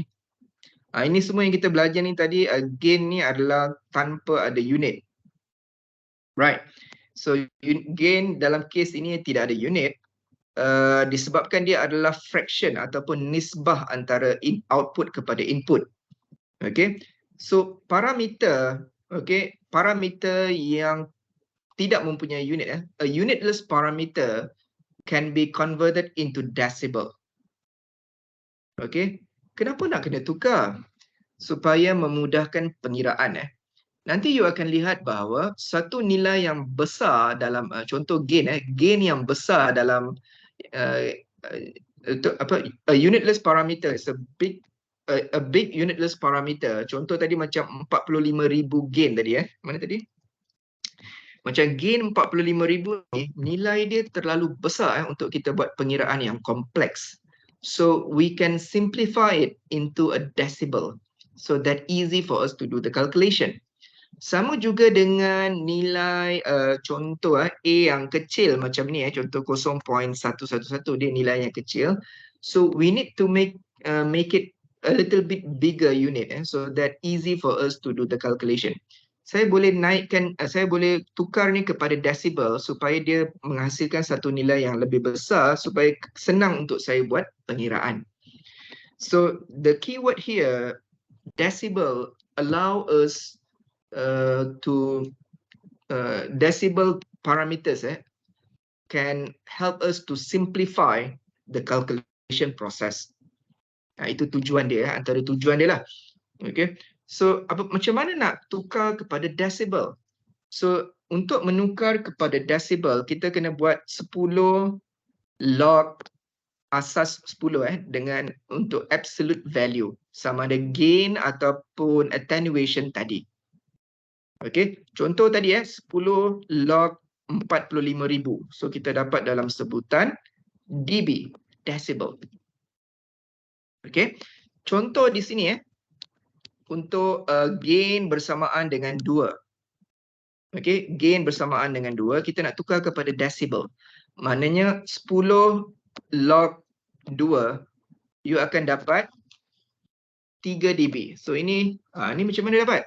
Cuba guna kalkulator sekarang 10 log 2, you akan dapat 3.01029957, yang mana dia adalah lebih kurang 3 dB lah. Okey, dalam nota ni dia lebih suka ringkaskan. Dalam nota you akan lihat banyak yang diringkaskan supaya senanglah nak kira.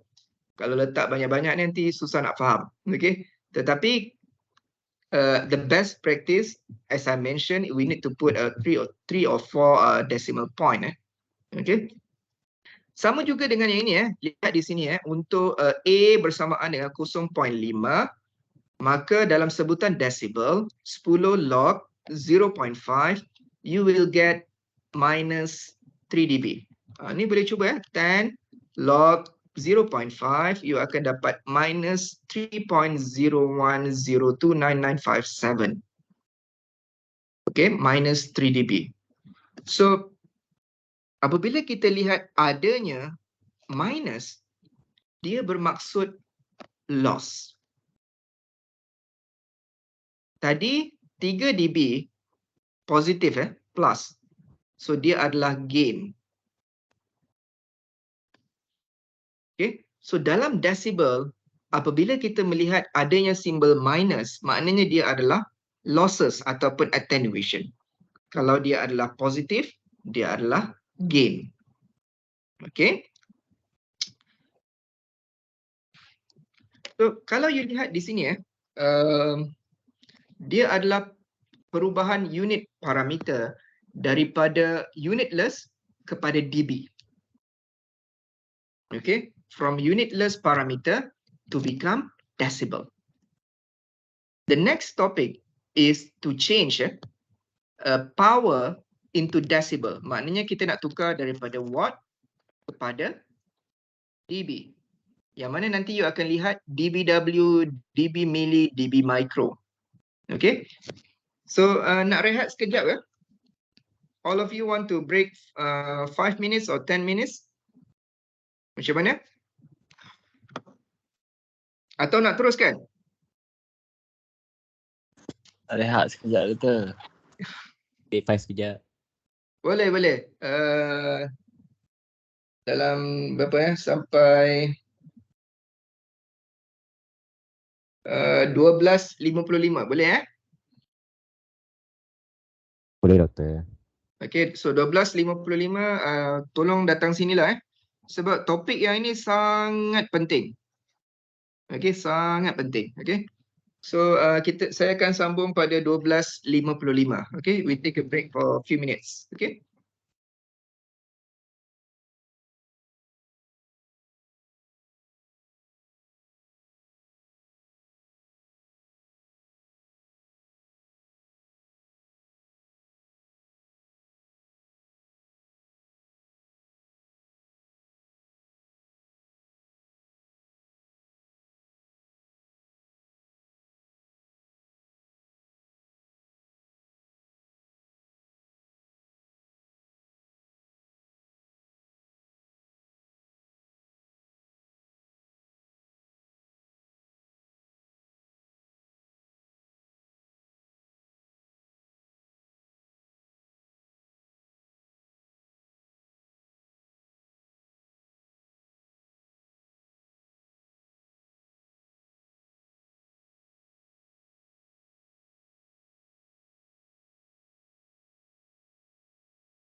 Boleh kita mula semula ke? Yang lain macam mana? Masih berehat Boleh Doktor. Ni mana Afiq Aiman, Ikwan, Zafran, Hari. Yang lain mana? Divinesh. Ya, Doktor. Penat Korang perencana penat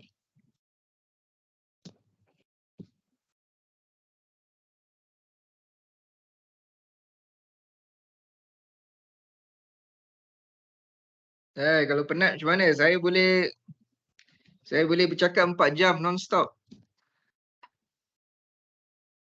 Yang nak mendengar tu penat Okey. Saya akan teruskan. Because the next topic is very important. And you need to understand about the next topic and so on. So saya share screen. Okay, so boleh nampak saya punya screen? Can you see my screen, right? Boleh, Doktor. Okay, so kalau kita lihat topik yang ini adalah berkenaan dengan decibel power. So that means we have the power parameter in watt and we want to convert into decibel.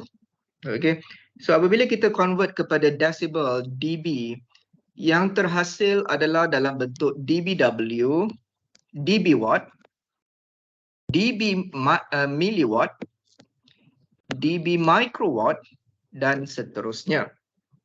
Okay, so apa perbezaan benda ni Kenapa tiba-tiba ada huruf tambahan So kalau you lihat dalam konteks ini adanya huruf tambahan watt, milliwatt, microwatt dan seterusnya. Berbeza dengan tadi dia cuma tulis dalam sebutan dB sahaja So this is we use dB only. But now when we measure the power, we convert into decibel. Adanya huruf tambahan sama ada dalam sebutan watt, milliwatt atau microwatt. So what's the difference actually So sama juga kalau kita buat ni perbandingan saya buat analogi di sini antara 10 watt dan juga 10. So what's the difference? The first one is power. The other one is a parameter without a unit. So apabila you convert kepada decibel, for example, this one 10 without a unit, when you convert into decibel, it will produce a unit of dB. But a parameter with a unit like 10 watt, when we convert into decibel, we can produce dBW. Okay, so kalau kita lihat di sini macam mana nak tukar power kepada dB. Okay, so konteksnya masih sama iaitu 10 log power. Okay, 10 log power. But now we want to see what's the different watt, milliwatt and so on. So let's see for the first one. Saya pergi kepada yang terakhir lebih mudah. So 1000 milliwatt. Okay, kita nak tukar kepada dBW. Okay, so 1000 milliwatt bersamaan dengan 1 watt. Saya nak tukar kepada dBW. So that means 10 log 1 watt dibahagikan dengan reference value. So nilai di bawah sini adalah nilai reference. Okay, kalau saya nak hasilkan dBW, maka referensnya adalah 1. Okay, so that means 10 log power saya tadi 1000 milliwatt, which is 1 watt, dibahagikan dengan reference value 1 watt. So 1 dibagi dengan 1 watt, so dia akan jadi 1 lah. So 10 log 1 bersamaan dengan kosong. But the unit is dBW. Okay. So let's see the second example. This one. Okay, example yang kedua. Perhatikan jumlah yang sama 1000 milliwatt input. Okay, saya nak tukar kepada decibel. So kali ini saya nak tukar kepada dBm. Okay, kalau saya nak tukar kepada dB milliwatt. So the word milli here means that I need to change the value first before conversion. I need to change the value into milli. Okay, so what I need to do is 10 log power 1000 milliwatt dibahagikan dengan reference 1 mili. Kenapa saya bagi 1 mili? Kerana saya nak menghasilkan dB mili. Okay, so 10 log power 1000 milliwatt divide with the reference value 1 mili. Why 1 mili? Because I want to produce dBm. Okay, so 1000 divide with 1. Okay, so this is 1000 milli divide with 1 milli. So it is actually 1000. So 10 log 1000, I'm gonna produce 30. 30 of what? It is 30 dBm.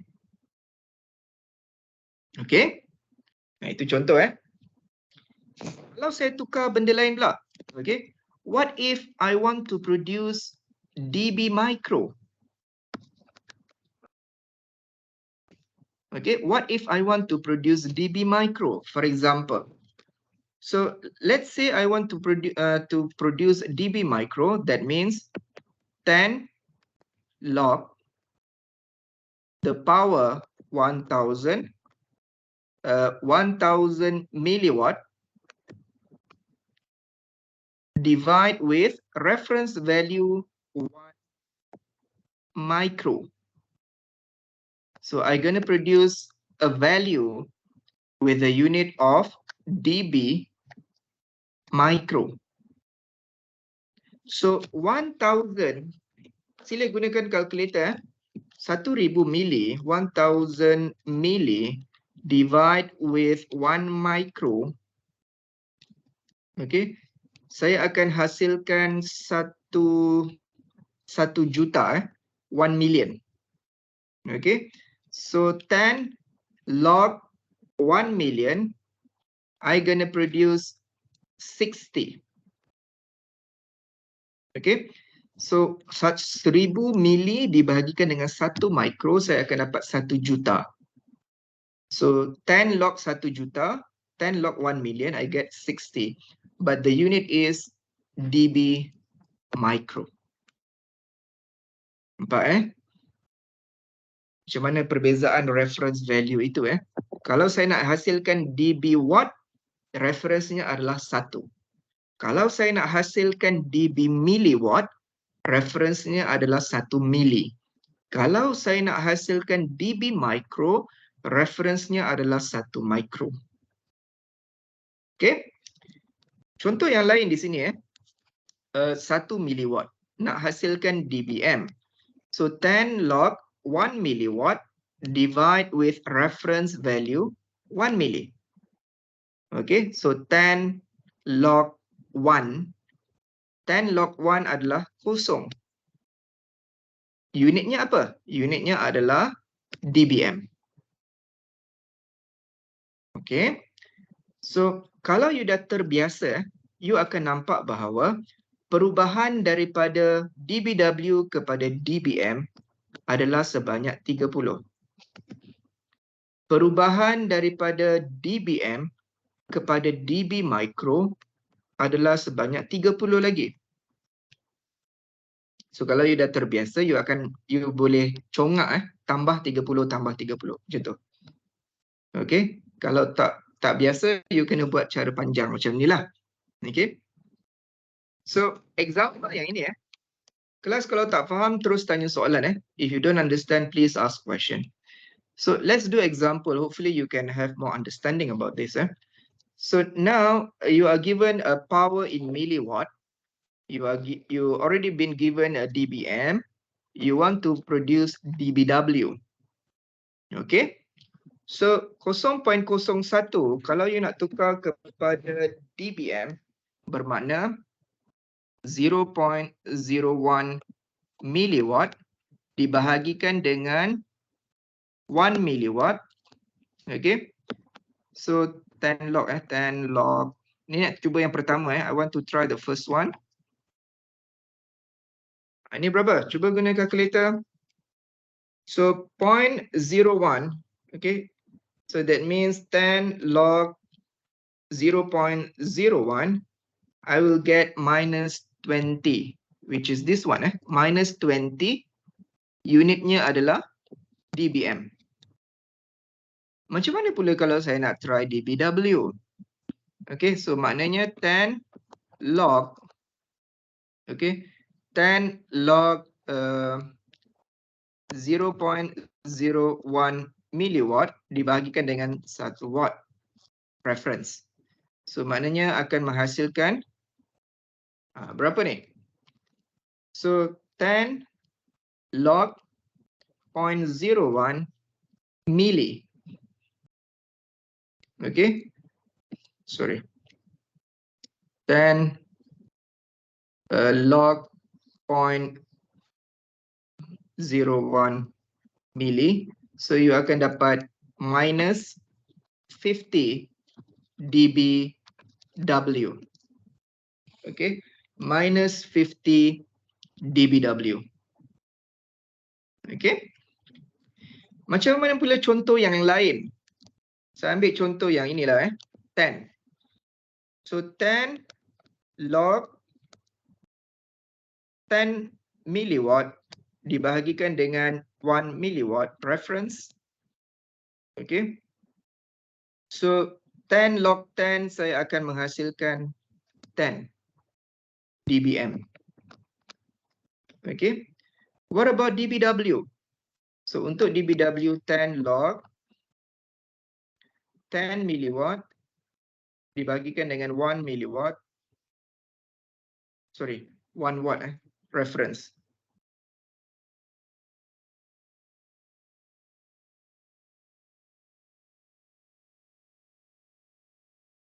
Sama dengan berapa? So 10 log 10 milli bagi 10 milli bagi 1 adalah 10 milli lah. So 10 log 10 milli bersamaan dengan minus 20. Unitnya adalah dBW. Okay. Saya ambil contoh yang terakhir, 1000. So 10 log 1000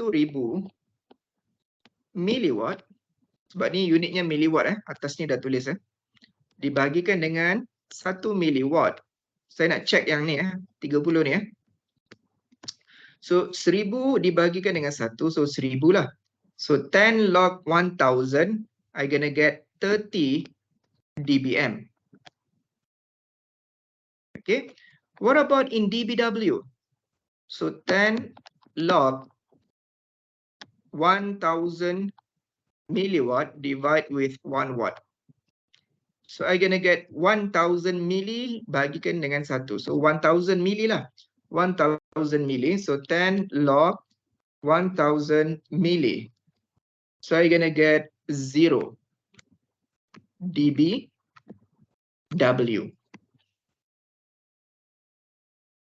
Okay. Ada soalan tak nak tanya?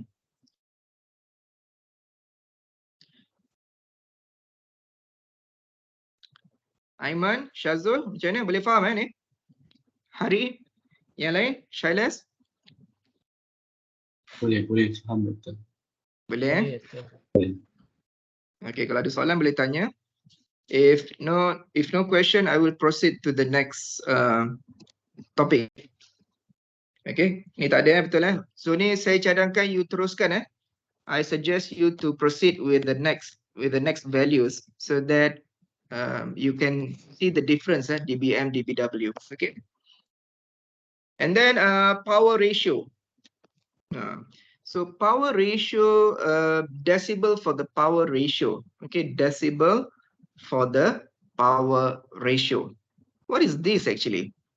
Okay, so this is we want to make a conversions of power in terms of decibel.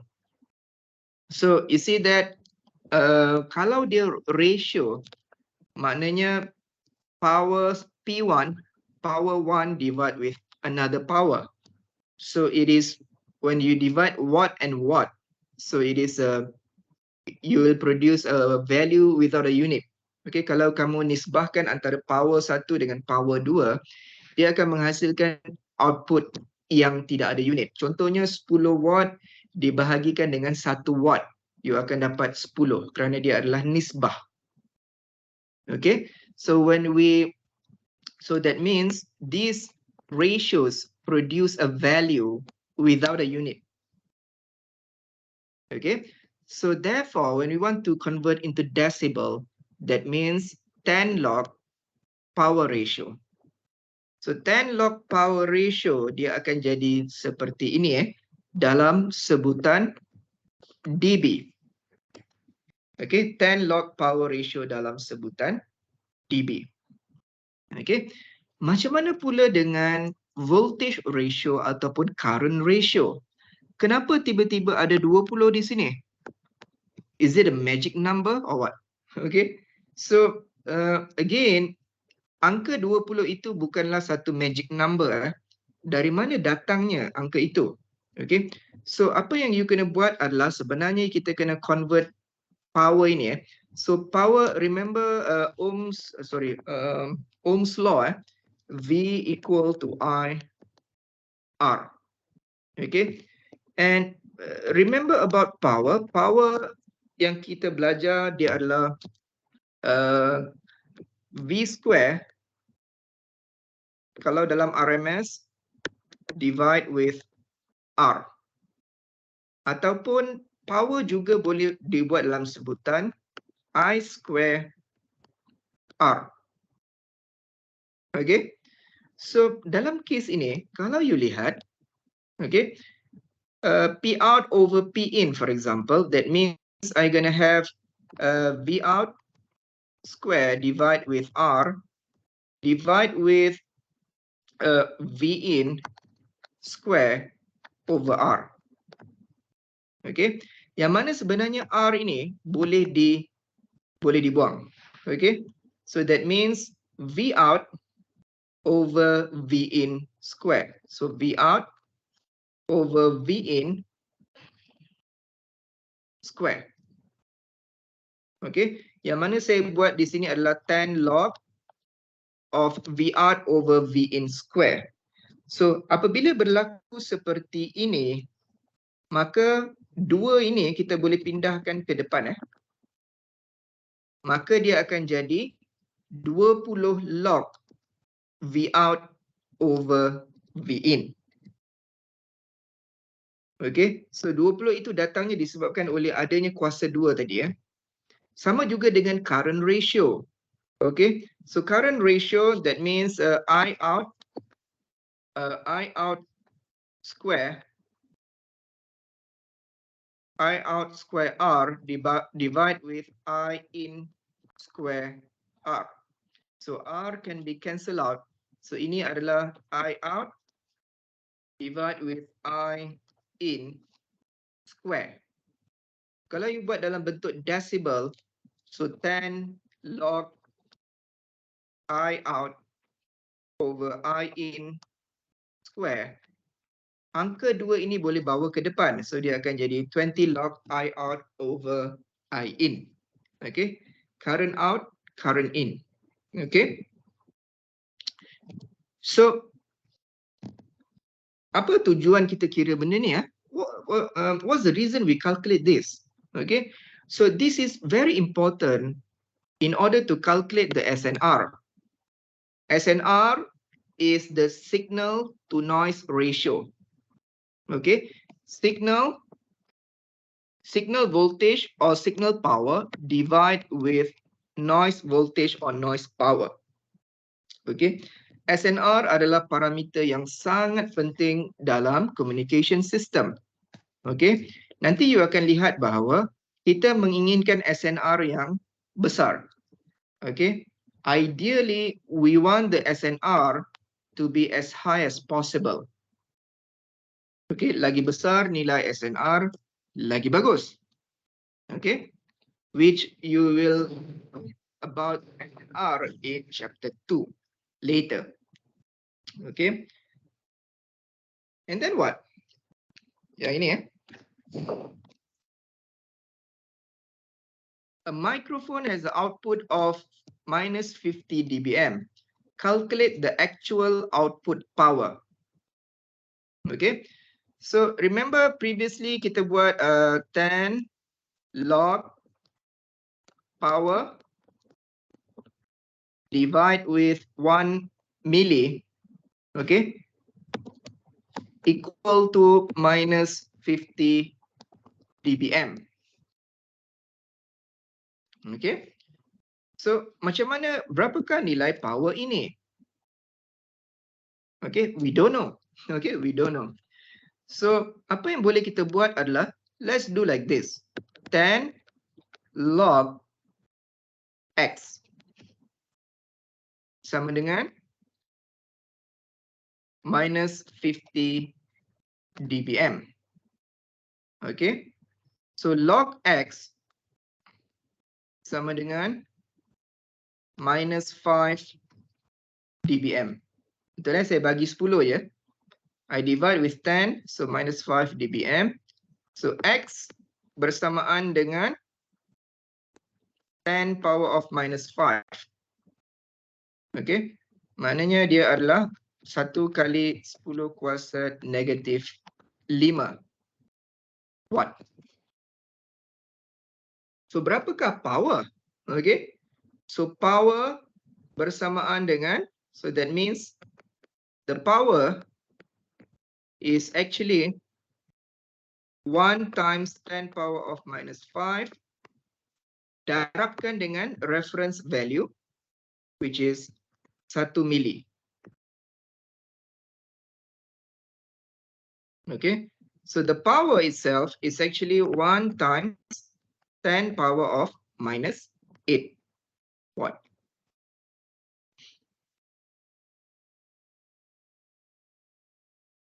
Boleh ya? Tadi X sama dengan ni ya. Kita dah dapat X sama dengan 1 kali 10 kuasa negatif 5. Macam mana saya dapat ni? Mungkin ada yang tertanya-tanya. Macam mana saya dapat ni? Okay. So, log X bersamaan dengan minus 5. So, X adalah anti-log. You kena guna anti-log. Okay. Macam mana nak guna anti-log? So, kalau guna kalkulator saya, perhatikan kelas. Kalkulator saya adalah Casio FX570 MS. Okay. Kalau saya punya ni anti-log adalah bersamaan dengan shift log. Okay. Shift log Kalau kamu tekan shift log dan kamu tulis minus 5. So dia akan jadi 1 kali 10 kuasa negatif 5. Okay. So untuk dapatkan X, you kena gunakan anti-log. Sorry, saya terlompat tadi sepatutnya kena ada anti-log. Saya kena sebut anti-log So X, so log X sama dengan minus 5 dBm. X is equal to anti-log of minus 5. Okay, X bersamaan dengan anti-log of minus 5. So you're gonna get 1 times 10 power of minus 5 watt. Okay, since X adalah sama dengan power dibagikan dengan 1 milli, maka power bersamaan dengan 1 kali 10 kuasa negatif 5 darabkan dengan reference value 1 milli. So I'm gonna get 1 times 10 power of minus 8 watt. Boleh Anybody ada soalan?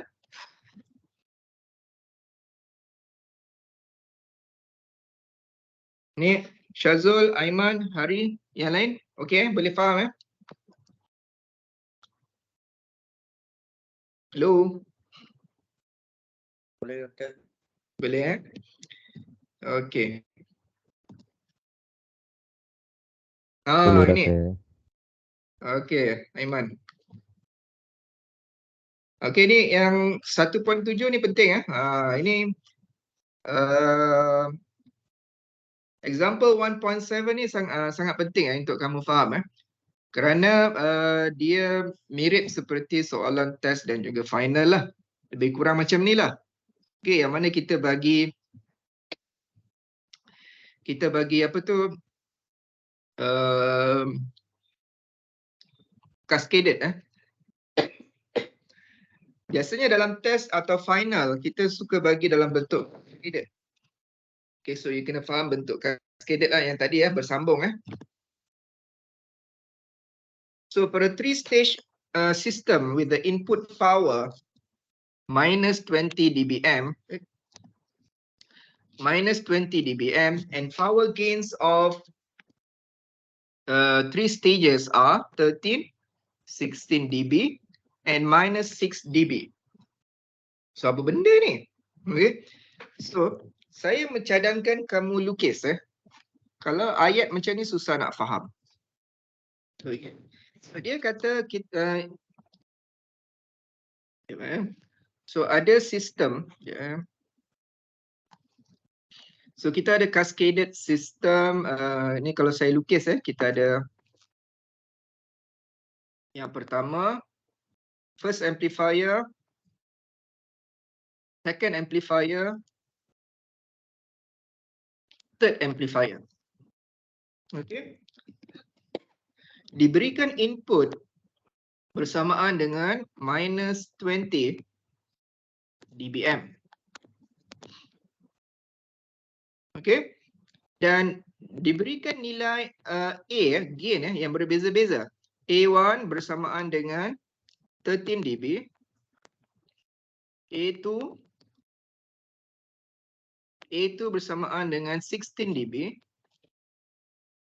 A3 bersamaan dengan minus 6 dB.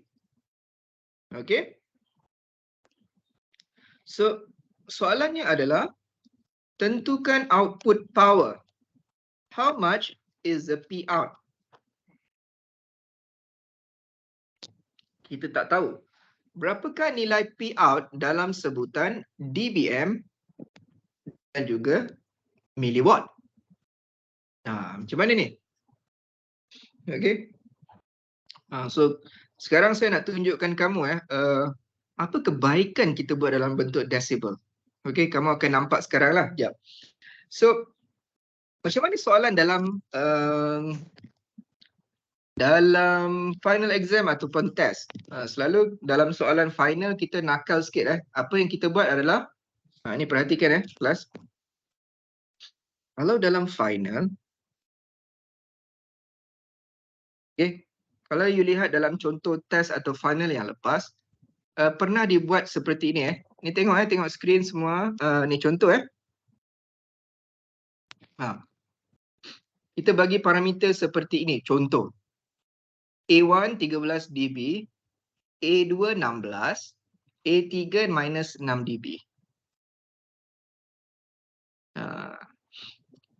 So pelajar sering buat kesilapan kalau macam ni. Yang mana dia anggap semua dB. So dia belasah semua dB Okay. So kalau case macam ni kamu kena samakan dia. Sama ada kamu nak buat secara decibel ataupun semua secara absolute value untuk gain tersebut. Nampak tadi saya buat perubahan di sini di bahagian A2 tadi 16 dB saya buang dB tu so maknanya kita boleh bagi value dengan decibel ataupun unitless parameter. Okay.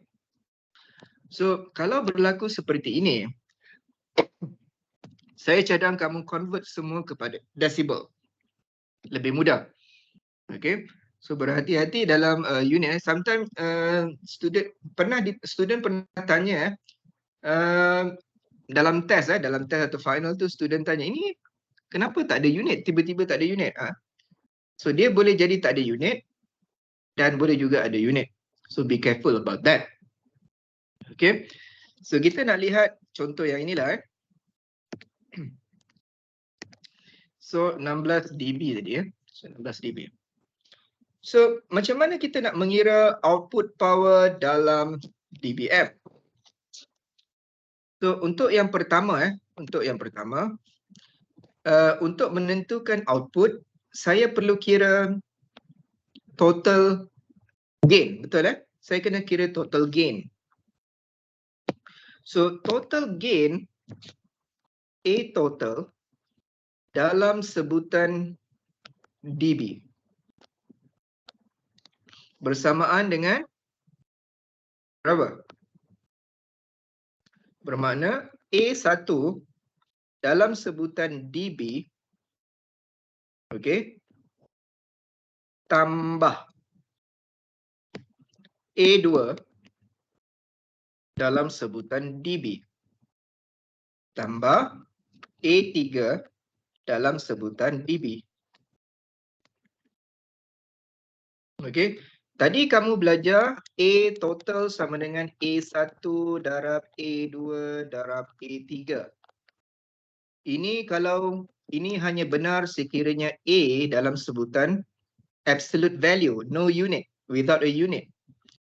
But now you are given A in term of decibel. And when you want to do the process in decibel, maknanya proses darab dalam absolute value, dia akan menjadi proses tambah dalam decibel. Okey. Kalau proses bahagi dalam absolute value, dia adalah proses tolak dalam decibel. Okey. So maknanya di sini A total adalah bersamaan dengan 13 dB tambahkan dengan 16 dB tolakkan dengan 6 dB. Okey. So maknanya dia bersamaan dengan 23 dB. Nah, perhatikan Kemudian saya nak cari output dalam sebutan decibel. Betul So remember persamaan A kita dah belajar sebelum ni Persamaan A gain yang kita dah belajar sebelum ni. Apa tu P out, so A bersamaan dengan P out dibahagikan dengan P in, betul Ini yang kita lihat dalam slide sebelumnya. So kalau kita nak cari P out, so maknanya P out bersamaan dengan A darabkan dengan P in. Okey. A darabkan dengan P in sebab kita nak so A darabkan dengan P in, so maka kita akan dapat dia punya output power. Okay. So therefore kita punya output so output yang kita hasilkan adalah bersamaan dengan okay. So P out, so nampak proses darab dalam absolute value dia adalah proses tambah dalam decibel. Okay. So maknanya P out dalam sebutan dBm adalah bersamaan dengan P input dalam dBm tambah A total dalam dB.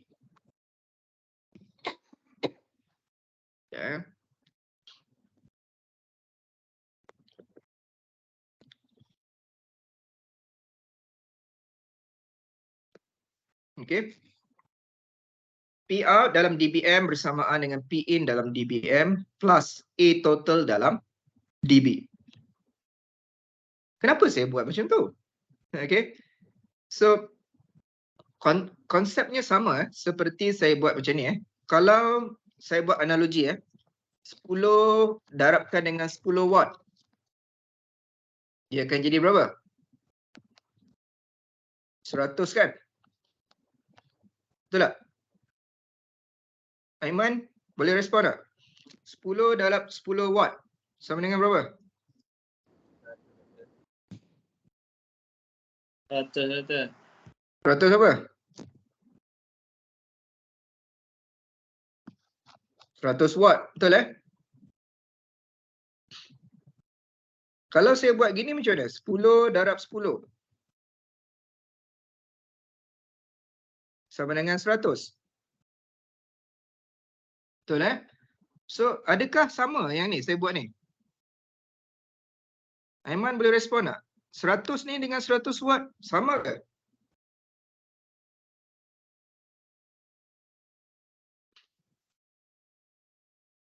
Apa beza dia? Atau benda yang sama je?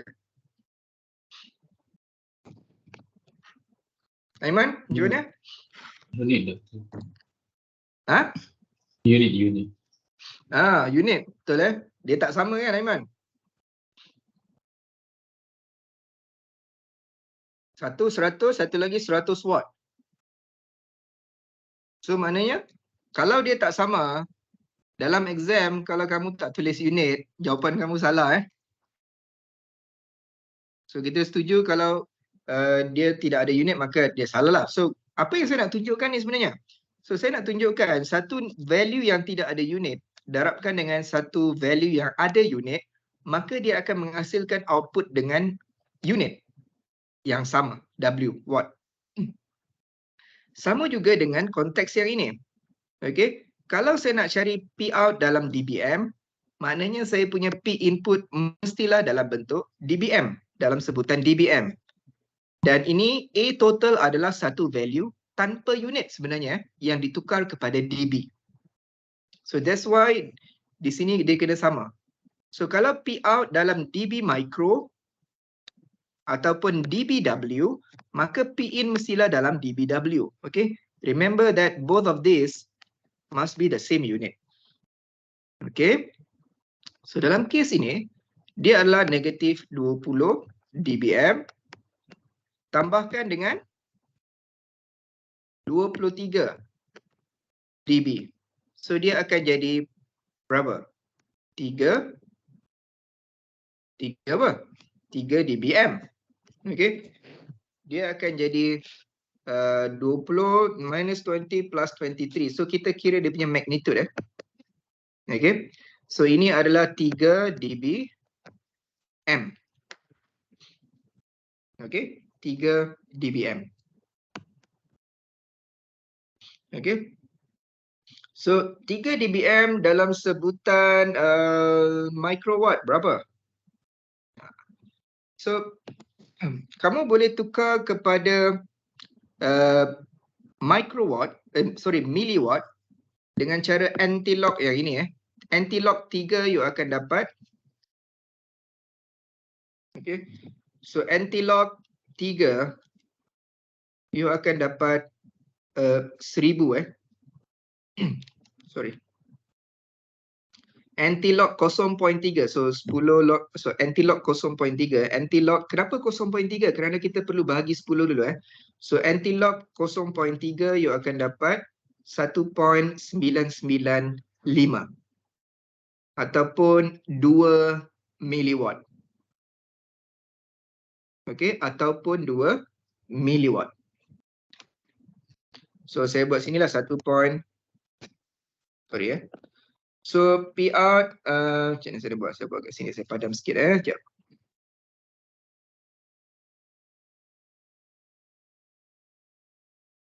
Doktor, tadi Ya. Doktor panggil Aiman, Doktor refer saya ke? Macam mana? Doktor tadi panggil Aiman Doktor tanya ni. Doktor refer saya ke? Yelah, ada lagi Aiman tak ada kan? Saya tak biasa, selalunya orang panggil saya Afiq. Oh, okey. Afiq. Maaf Doktor.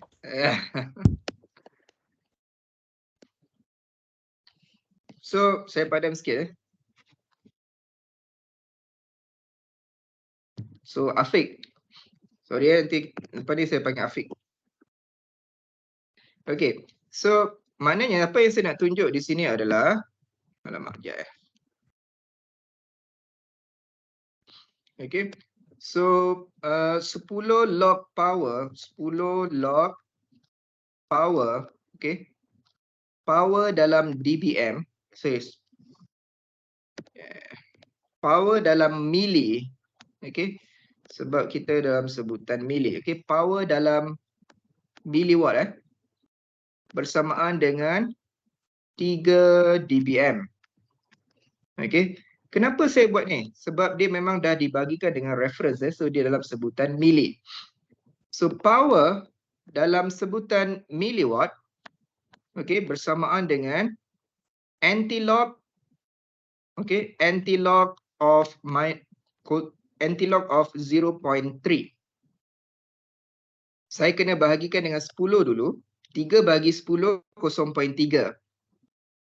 Anti-log 0.3, saya akan dapat 1.995.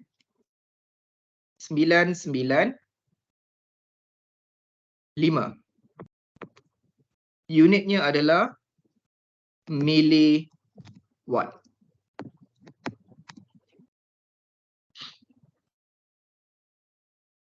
Okay. So itu untuk jawapan yang kedua. Tapi saya nak tunjuk satu lagi kaedah. Okay. Kalau kamu nak buat kaedah panjang. So nampak kalau bentuk decibel dia sebenarnya lebih mudah. Decibel sebenarnya lebih mudah. So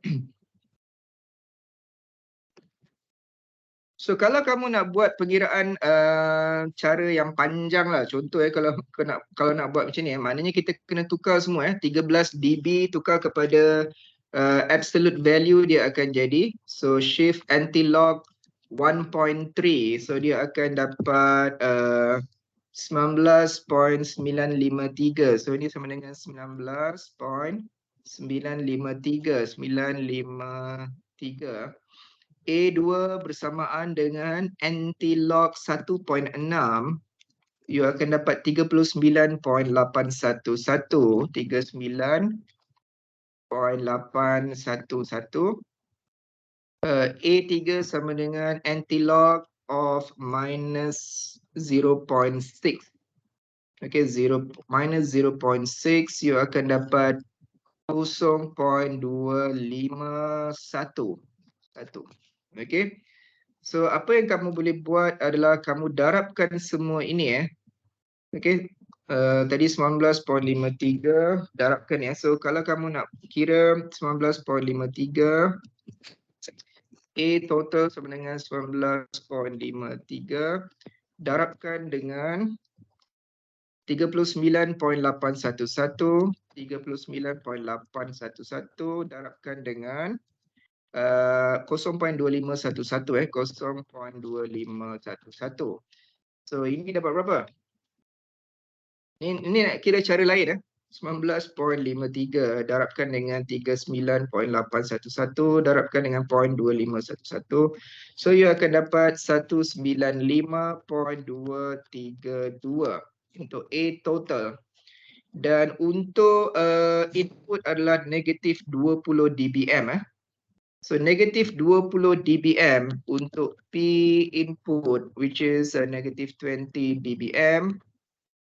Dia sebenarnya bersamaan dengan anti-log of 2, minus 2 So anti-log of minus 2 dia adalah bersamaan dengan anti-log of minus 2. So you akan dapat 0.01 apa? 0.01 milliwatt. Kenapa milliwatt? Sebab di sini adalah milli. Okay. So maknanya P out adalah bersamaan dengan A total darabkan dengan A total darabkan dengan P in So berapa ni? 195.232 darabkan dengan 0.01 miliwatt. Okey, darabkan dengan 195.232 0.01 mili darabkan dengan 195.232. So you akan dapat bersamaan dengan 1.9523. Unitnya adalah miliwatt. Sama tak tadi ya? Samalah. 199 So lebih kurang sama. Kenapa dia berbeza? Kerana saya penukaran di sini So benda yang sama lah. So saya nak tunjukkan dia actually benda yang sama, berbeza dari segi titik perpuluhan. Kerana kita telah menukar tadi yang gain tadi itu sebabnya dia jadi macam ni. So kalau kita buat full values, kita akan dapat nilai yang sama. So apa yang saya nak tunjukkan adalah sebenarnya pengiraan dalam bentuk desibel itu lebih mudah lah Pengiraan dalam bentuk desibel itu lebih mudah tambah dan juga ataupun tolak Tadi kita buat tambah untuk pengiraan desibel which is lebih mudah berbanding dengan kalau kita buat pengiraan secara yang tadi seperti dalam nota yang tadi secara absolute value. Kalau secara absolute value kita kena darabkan, okey, dan kemudian kita akan dapat satu nilai yang dalam sebutan watt ataupun miliwatt. Okey. Ini boleh faham tak yang ni? Okey. Sebenarnya soalan yang kedua tadi, kita boleh je tukar daripada yang sini terus kepada sini Okey. Saya dah tunjukkan kalau tukar terus. Macam mana kalau kita start daripada awal you boleh buat kaedah yang seperti inilah. Okey. Ada soalan tak? Afiq, faham tak? Faham? Boleh Ada soalan Afiq? Boleh. Ni Hari, faham Doktor. tak Hari? Ya, silakan. Boleh. Kalau contoh dalam test ke dalam final ke, dia ada maksudnya dia kena cakap kena guna cara ni ke kata boleh je cara mana-mana. Mana-mana boleh. Yang penting kita dapat jawapannya. Boleh? So jawapannya adalah ini 3 dBm untuk soalan yang pertama. Soalan yang kedua jawapan dia yang inilah 1.995 miliwatt. Kaedah dia tak kisah. Okey. Kalau kamu ada kaedah yang lain daripada apa yang saya tunjukkan, sila buat. Okey. Siapa yang boleh berikan kaedah lain yang lebih baik daripada apa yang saya tunjukkan di sini, saya akan bagi extra marks. Confirm. Boleh Syazul? Boleh Doktor. Jadi kalau Syazul you ada kaedah lain, you buat dalam final exam ataupun test, I will give you extra marks. Confirm. Okay, kalau you boleh tunjukkan saya, selain daripada apa yang saya tunjuk di sini, dan dapat jawapan yang sama, I will give you extra marks. Confirm. Okay. Saya menggalakkan kaedah lain, no problem. Boleh Ada lagi soalan? Tak ada? Tak ada Betul Tak ada. Hari? Dallas? Tak ada doktor. Tadi Tak ada, okey. Okey, so ada sikit lagi sebelum kita stop. Ada sikit saja saya nak tunjuk untuk nota yang kedua ni by Dr. Hairul. Ni sikit saja nak tunjuk sebelum kita tutup this is a very good nota yang bagus yang menunjukkan tentang decibel dan sebagainya. So tadi you dah tengok tentang conversion conversions power So macam mana kita nak convert daripada 10 dB kepada absolute value? Okay. So 10 dB nak convert kepada absolute value. Apa yang you kena buat adalah you kena bahagikan dengan 10 Okay. Because we want to cancel this one. So we get 1. So anti-log of 1 you akan dapat 10. Anti-log adalah shift log Sama juga dengan 0 dB. Kalau kita convert, dia akan jadi 1. Okay. Kalau minus 10 dB, conversion kepada absolute value, dia akan jadi 0.1. Okay, this is simple. Convert the following to dBm. Remember kalau dBm, kita akan bahagikan dengan reference value 1 mili. Okay. So you need to divide with the reference value. Power divide with reference. So you akan dapat 1 kali 10 kuasa negatif 3. Convert kepada dBm. So you akan dapat minus 30. Okay, 10 log 1 mili which is negative 30. Sama juga di sini reference 1 mili. Di sini juga reference 1 mili. So power bagi reference you akan dapat 0 dBm. Yang ini adalah 30 dBm. This is straightforward. Okay. Convert the following to dBm from dBm to milliwatt. Okay. So macam saya sebut tadi So 10 log of power. So everything here in the bracket is in term of milliwatt. Since kita dapat dalam sebutan dBm. Okay, sebab ni dBm. Maknanya the whole thing in the bracket should be in milli. Okay. So anti-log of minus 3, so we get 10 power of minus 3, the unit is milli. Okay. So 10 log of everything here in milliwatt, we get 0 dBm. Ini yang diberikan. So anti-log of 0, so we get 1.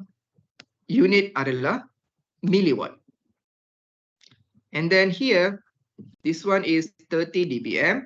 So everything here is in term of milli kerana di sini adalah milli.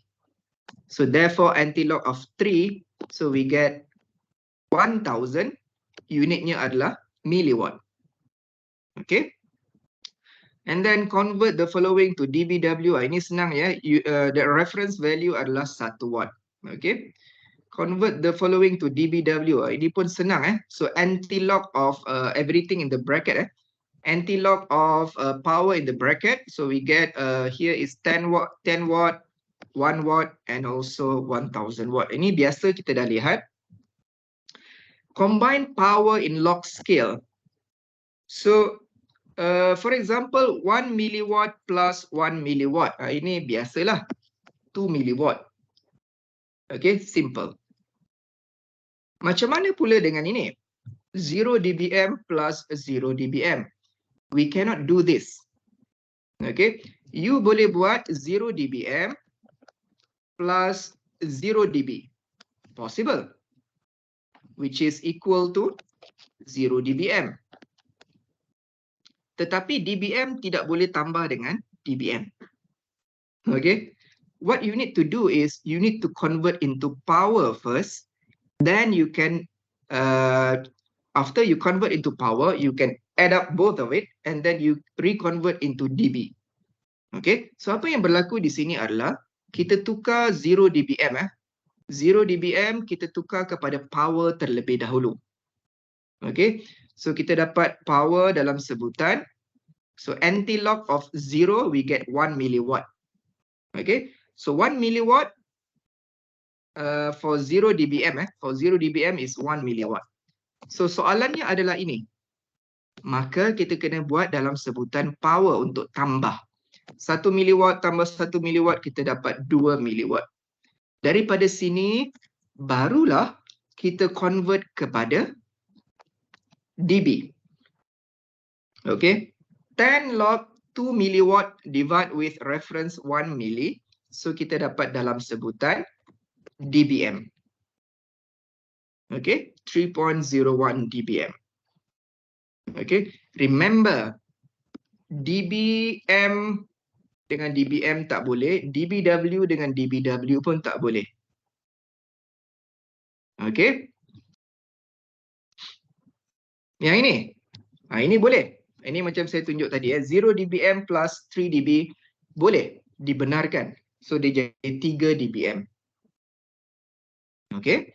Remember this is different. This is power. This is a unit with, this is a parameter without a unit. So it's possible. Okay. What about this one? Ni sama macam tadi lah. Kita kena tukar kepada power. Power berapa, kita tambahkan, baru kita reconvert kepada dB. Okay, so apa yang berlaku? 0 dBm, we convert into power, we get 1 milli. 5 dBm convert into power, we get 3.1625 milliwatt. So we add up both of these. Okay, kita tambah. Okay, kita tambah kedua-duanya sebab kita nak selesaikan isu ini. We want to solve this equation. So kita tambah dalam sebutan power 1 milliwatt. Okay, the first one plus the second one, this one. So we get 4.1625 milliwatt. And then what? Convert into dBm. So 10 log of this power divided with reference value 1 milli. So we get 6.193 dBm. Okay.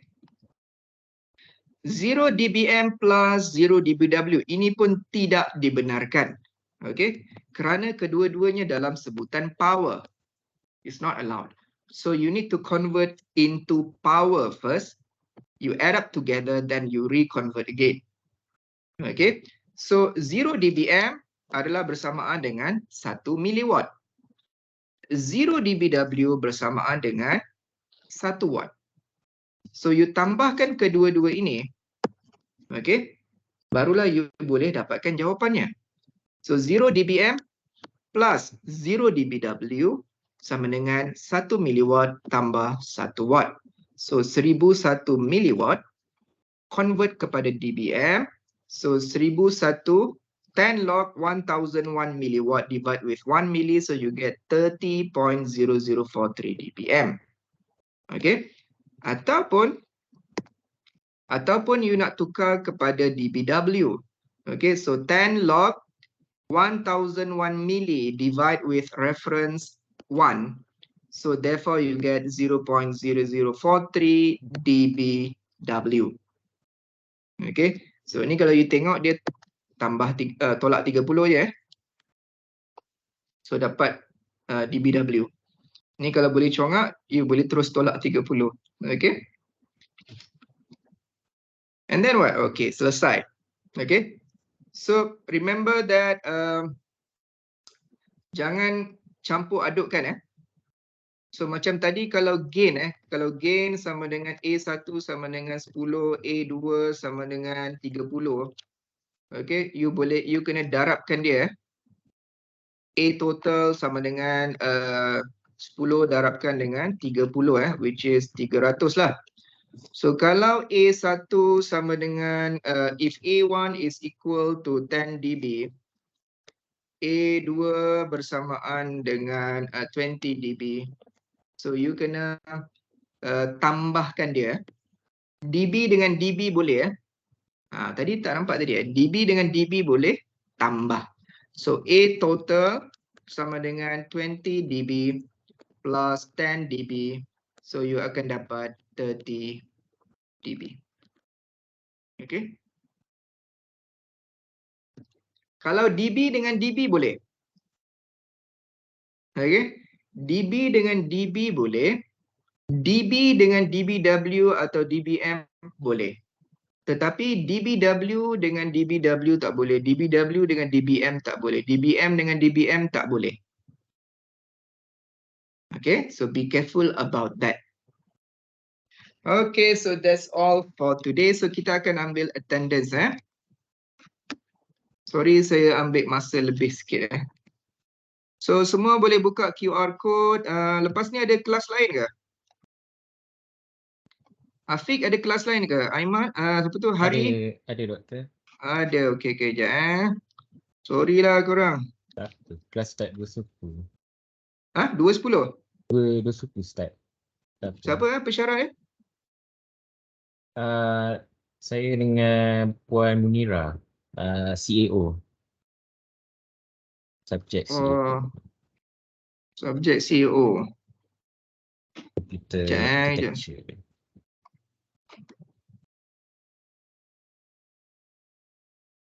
Ni siapa pula eh? Ya.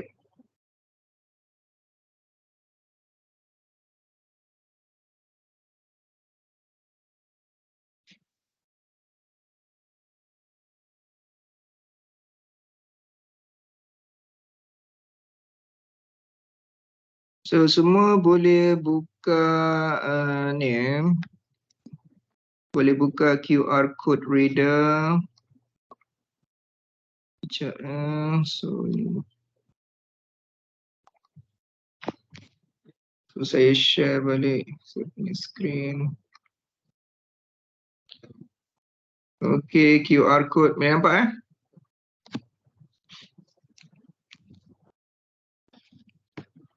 Okay, siapa dah scan boleh keluarlah, boleh pergi ke kelas seterusnya. Okay.